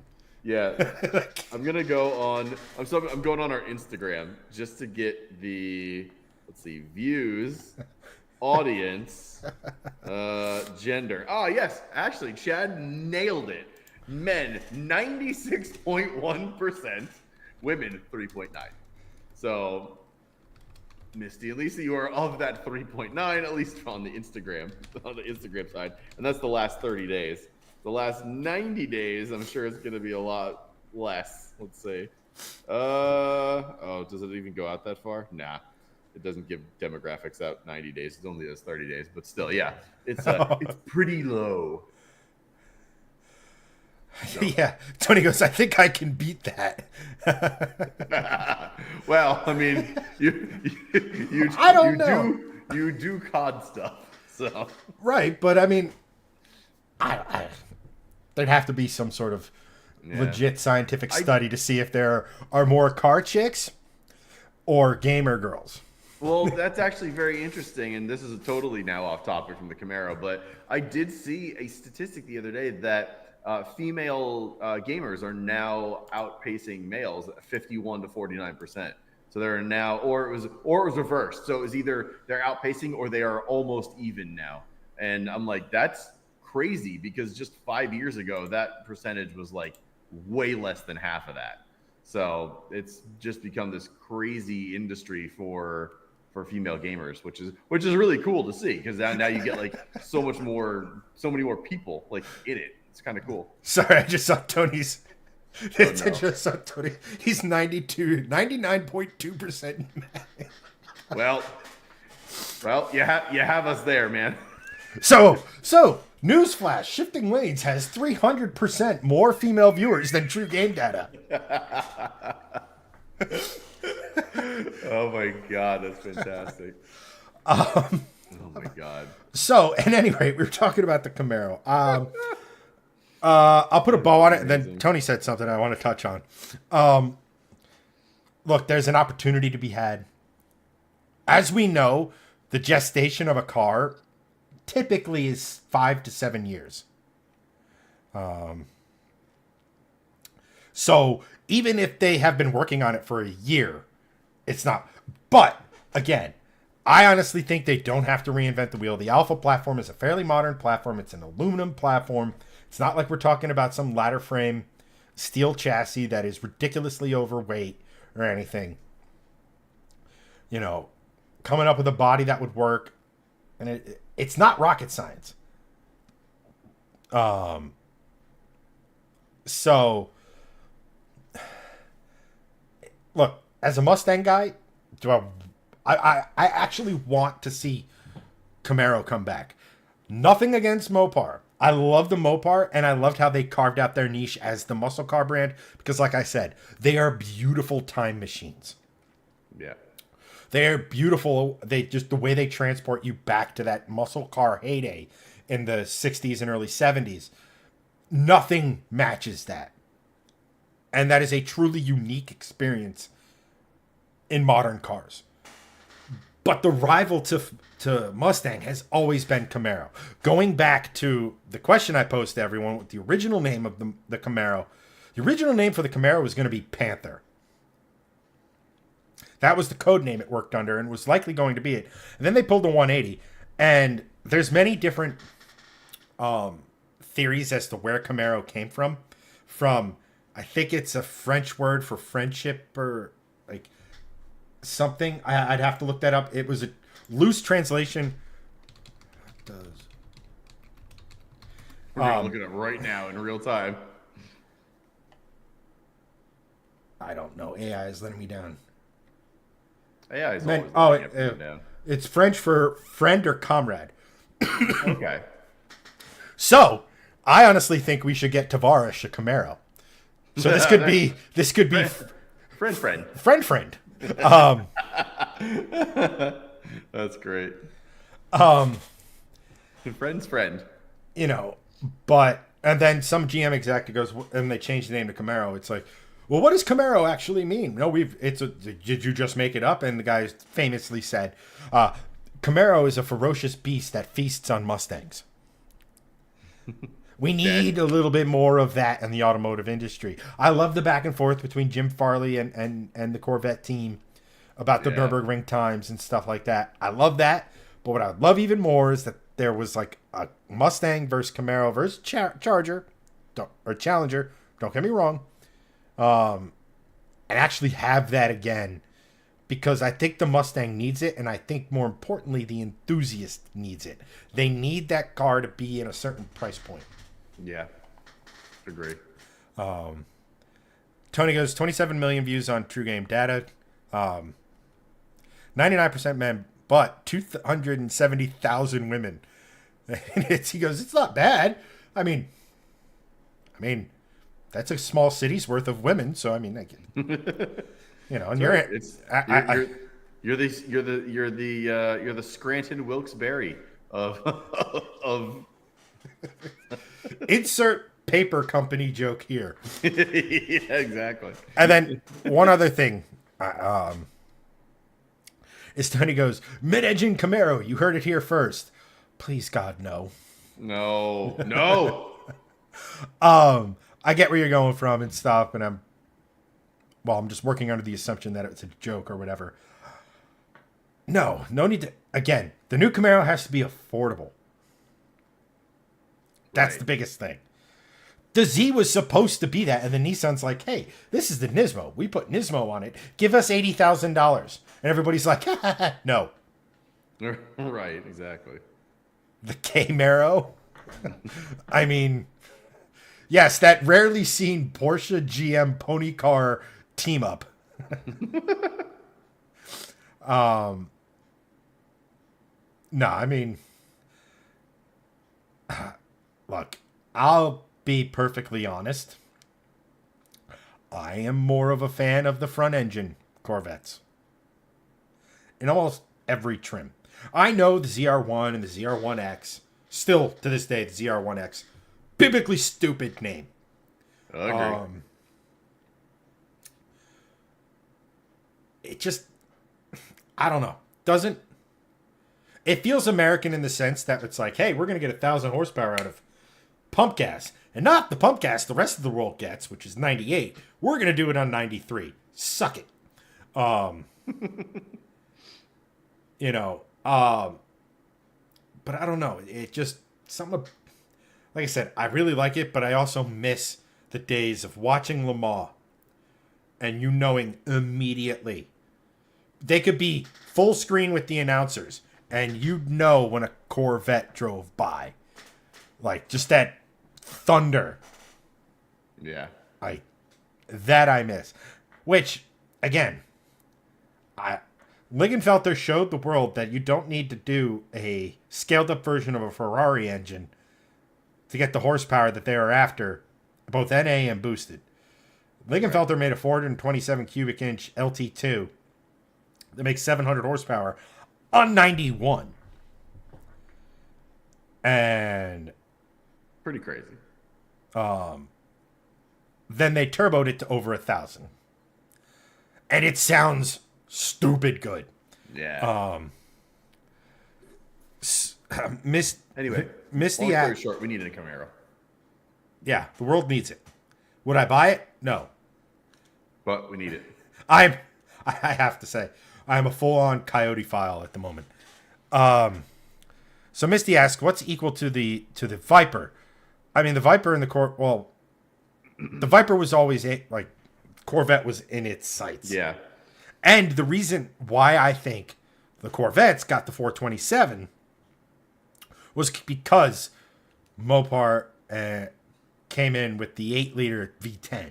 They're like, well, we're going to need a little more displacement to compete with that. Yeah. Which I love. Again, beating them with cubic inches. I miss the Viper. Yeah. The Viper is absolutely 100% a bucket list car for me as far as ownership is concerned.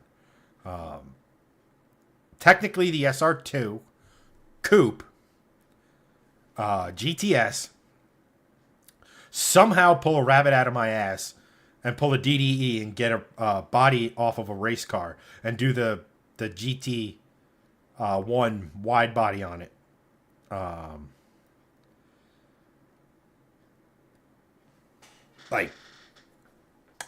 Because that 8-liter, we know full and well that can go up to 9 liters. Which is insane. Which is, yes, all of it. Gimme the liters. I need all the liters. Cubic inches. I think it's like 480. No, that's way more than that. 588 cubic inch. Jesus Christ. If my brain math is it. So big. God damn. But I just want to touch on a couple things. Lisa goes, we reshared your Bathurst 1000 reel. Thank you so much for doing that. Really appreciate it. About the video Top I 5 did track in about, the world, in our opinion. It might be my favorite track. It's such a good track. It's up there. It's top 5 for me. I don't know if I can really rank them just because there's so many amazing tracks. But like, let's circle back to that. Playing it on the games, watching races live, the history of it. For me, Bathurst is top 5 in the entire world for sure. It's not even. Okay. I want to touch on Tony's comments because we're in the zone. Not now, Chief. I'm in the fucking zone. Anthony did another platform shift, and I didn't even notice. The man is very sneaky. Everywhere. And Tony goes, the Viper ACR Mark V ran 701 at the Nürburgring, C7 ZR1 704, but Chevy being dumb again, it was an engineer, so probably could have done a sub 7 barely with a pro.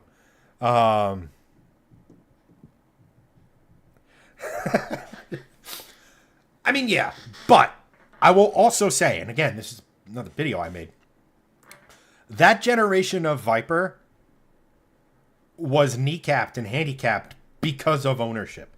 Because at the time they were owned by Fiat. Who else does Fiat own? The biggest crybabies in motoring, Ferrari. Look up Ferrari's history. They whine a lot, especially in like Formula One. They very much do. And I think at the time it was the 812 that was out. I think. I'd have to go and look. But the front engine V12 Ferrari at the time, which was making over 700 horsepower and etc. Insanely awesome engine. All that sort of fun stuff. And the Viper basically the Viper could not make more horsepower than it. And the funniest thing is that it was faster. But if that Viper's engine was unshackled, it would have absolutely been the first American car sub 7 minute. It would have made 750 horsepower easily. 8.4 liters is a lot of whatever liters are used for. So like, and a lot of people have shown it. I think it was a cam, a better intake, and those things were making over 700 horsepower with a tune with ease. I think even uncammed they were making over 700 at the crank. So like, that just reminded me of that stupid ass page where the guy just.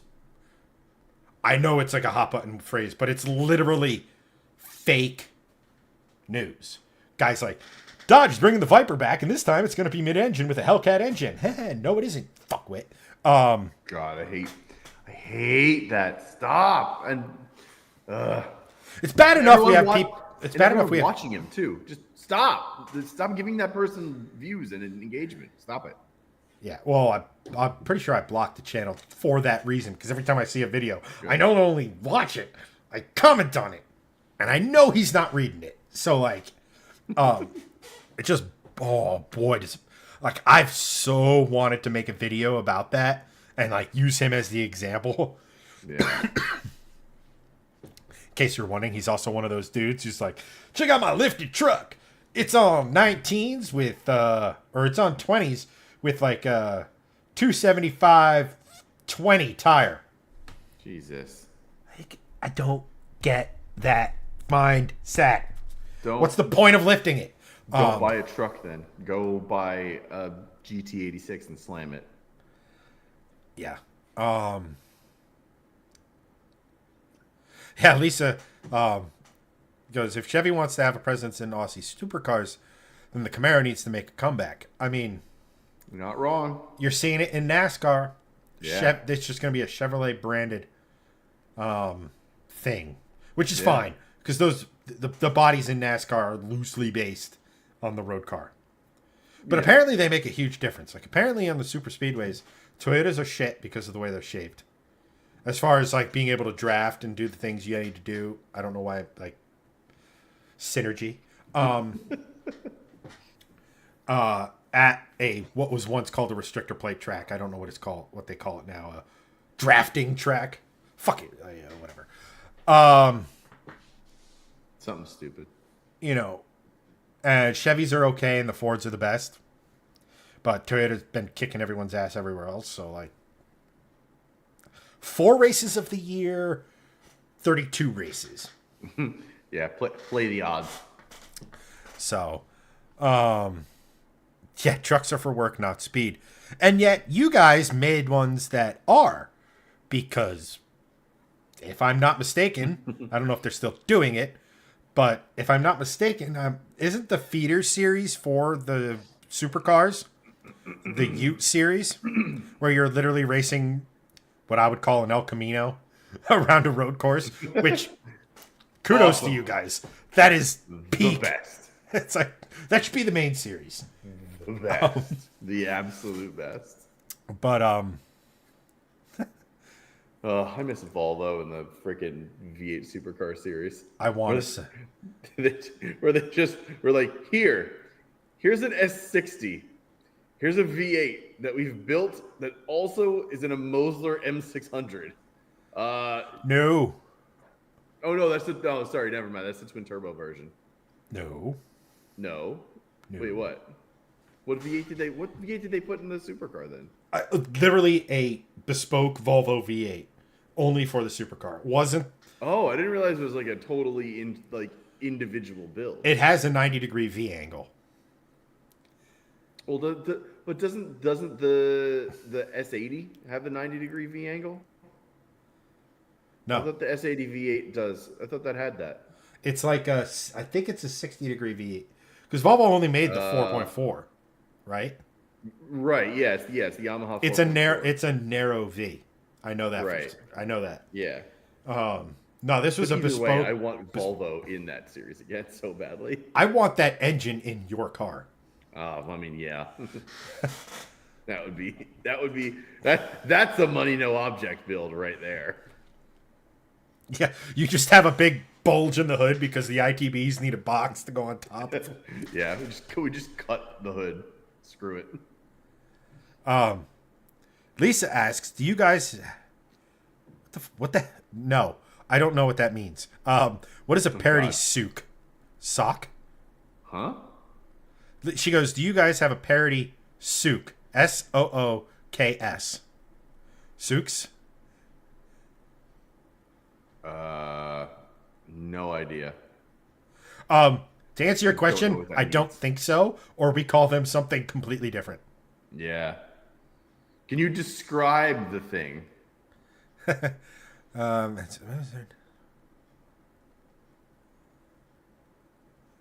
Corvette Cabinet. Misty goes, so my uncle served time in jail, nice, before Vietnam because he worked for Chevy dealership. Camaro came in, he put a Corvette cam in it and tore up out of town, outran the cops and fire department. Why was the fire department chasing him? That's kind of funny. Did he light something on fire and run away? Just arson out of nowhere. Well, no, because the fire company should be at the fire.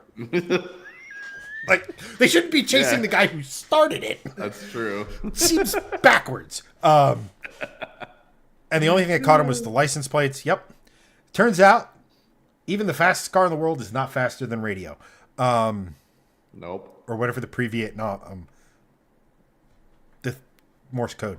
I asked him years later because the newspaper article said he was going in excess of 89 miles an hour. He told me he was going 80 miles an hour in second gear. Hell yeah. And then Lisa goes, so the parody souks are parody crybabies. And I think what you're referencing is, I'm sorry, I forgot the guy's name who drives the Shell Mustang that sat on pole that was complaining about the difference between the I guess the straight line speed, if I'm understanding it correctly. I tried to read and watch and do all this other stuff, but in all of our cable providers, Infinite Wisdom and streaming services, nobody covers carries V8 supercars, so it's hard for me to watch. And to be perfectly honest, I'm not buying a new streaming service just to watch the 1000 as much as I would like to. It's just I have a Mustang to rebuild. Right. So there's some of that went on in IndyCar a bunch of years ago when they first went to the 2.2 or 2.4 liter V6 engines between Honda and Chevy, but that really was more down to design than an unfair advantage.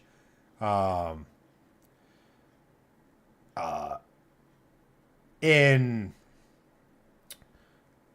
NASCAR, there is to an extent, but the way they've done the seventh gen car, the way they've done the seventh gen car is that it's, yes, Ford is different than Chevy, which is different than Toyota, and eventually Dodge will be here and it will be different, but it's not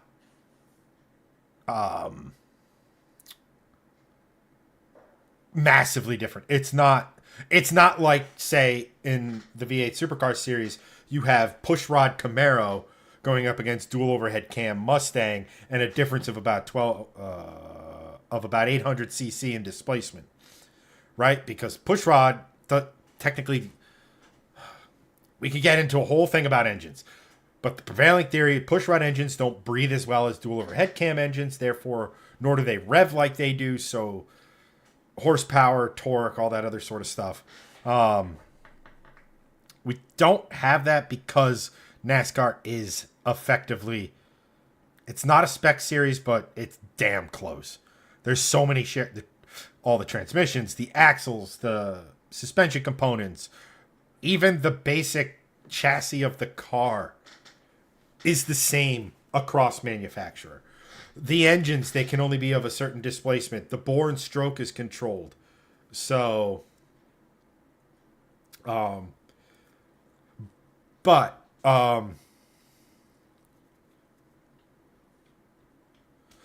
like at least it goes Brody Kostecki, who's thinking of the guy who sat on pole position for the 1000.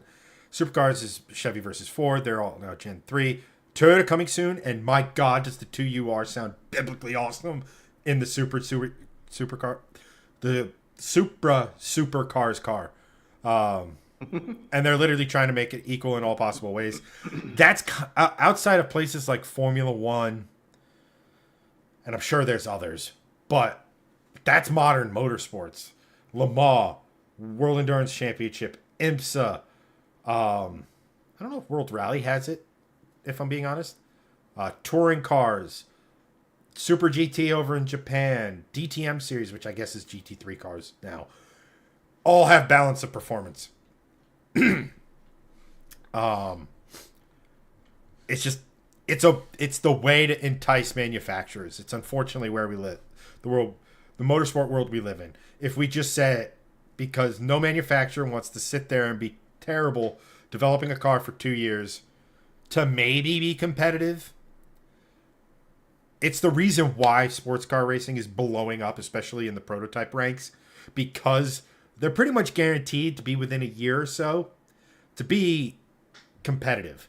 Now, World Endurance Championship, that's a whole other thing, and how they do balance of performance, that's pretty much stupid in my opinion. But at any rate, not to get off topic.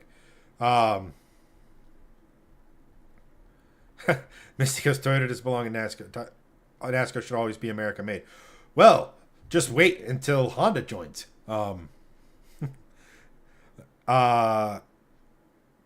then we have real fun. Andrew Pastorelli. That's a name I recognize. Andrew, name I recognize too.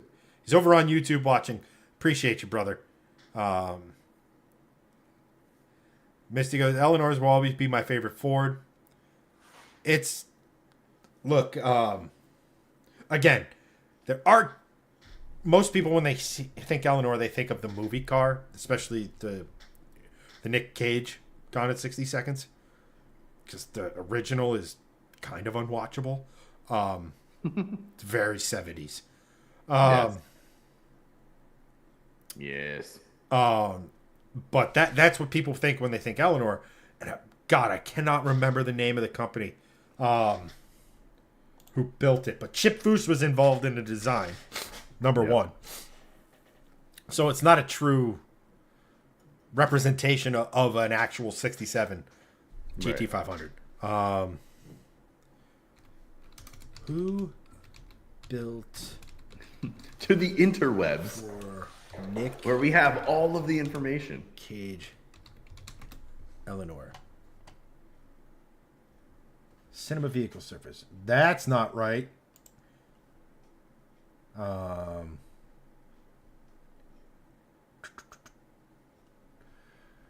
Eleanor cars you could buy.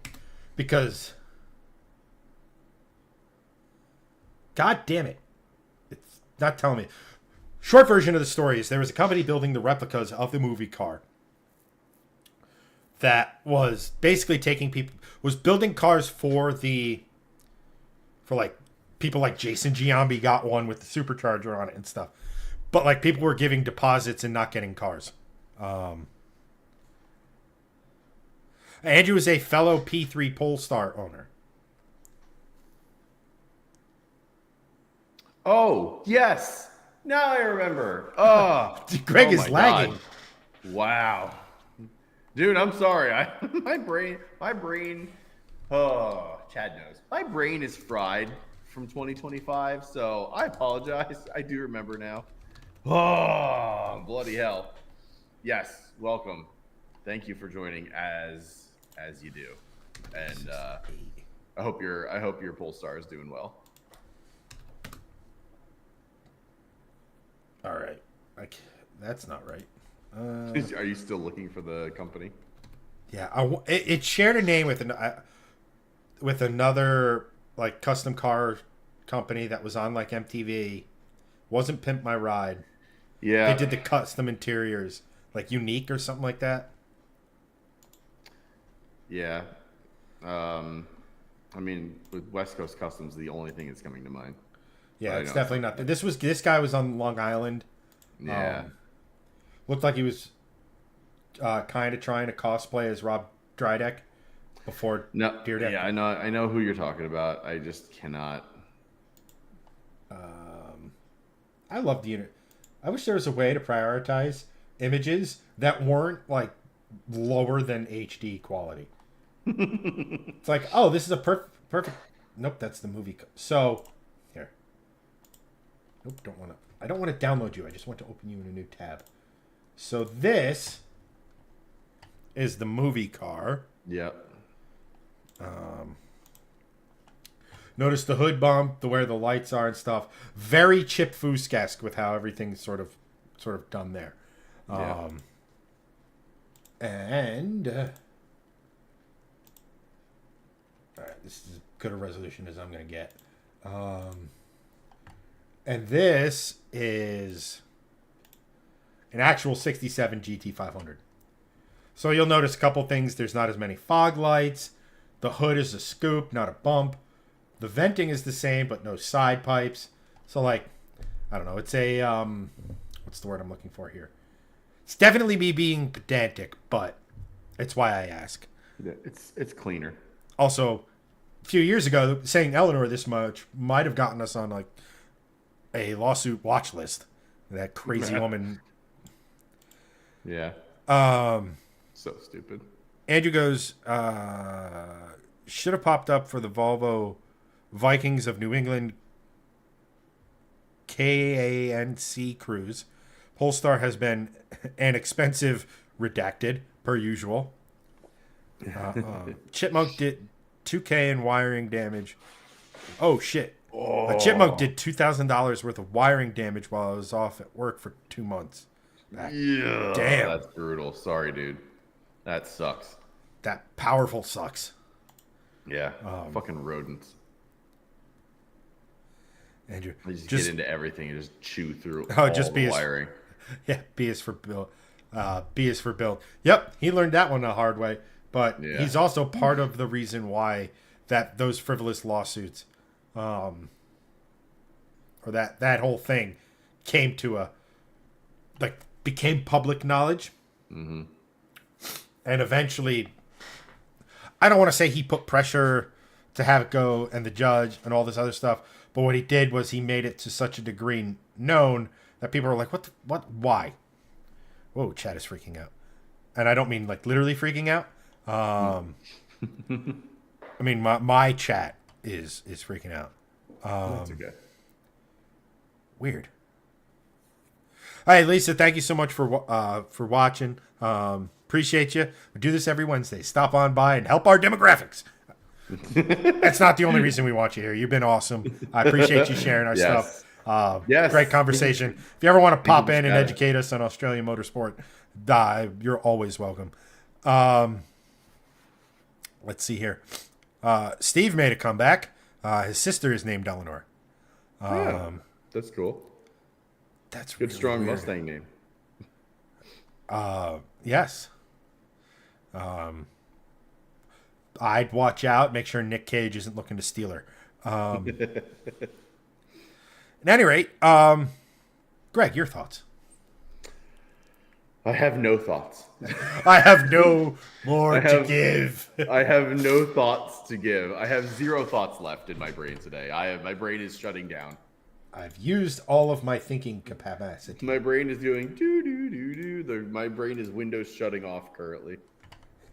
It's just the what? It's the remember the old DVD screensavers? Yes. Think that never hit the corner. Yep, that's my brain currently. It's just like dude. All right. Well, on that note, wow, I was not expecting going. I know this is a phrasing situation, but I'm going to say it anyway. I was not expecting to go for 2 hours today. I was actually going to, like, when we popped on, it's like, yo, man, I'm a little tired. Yeah, same. But now I'm fading. But when we hit 11, I started to fade, hardcore. But up until then, I'm like, this is great. But, hey, chat, you guys have been awesome. Thank you so much for being an active part of the show. We appreciate you. Chat carrying, as always. Yes. You are the unseen. We may have Elliot with us as a trio next week. May. So,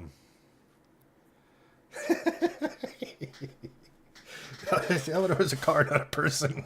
Good night, Anthony. But I just want to thank everyone for being a part of the show. It really does make this a hell of a lot easier when you guys are active and talking and doing all that other sort of stuff.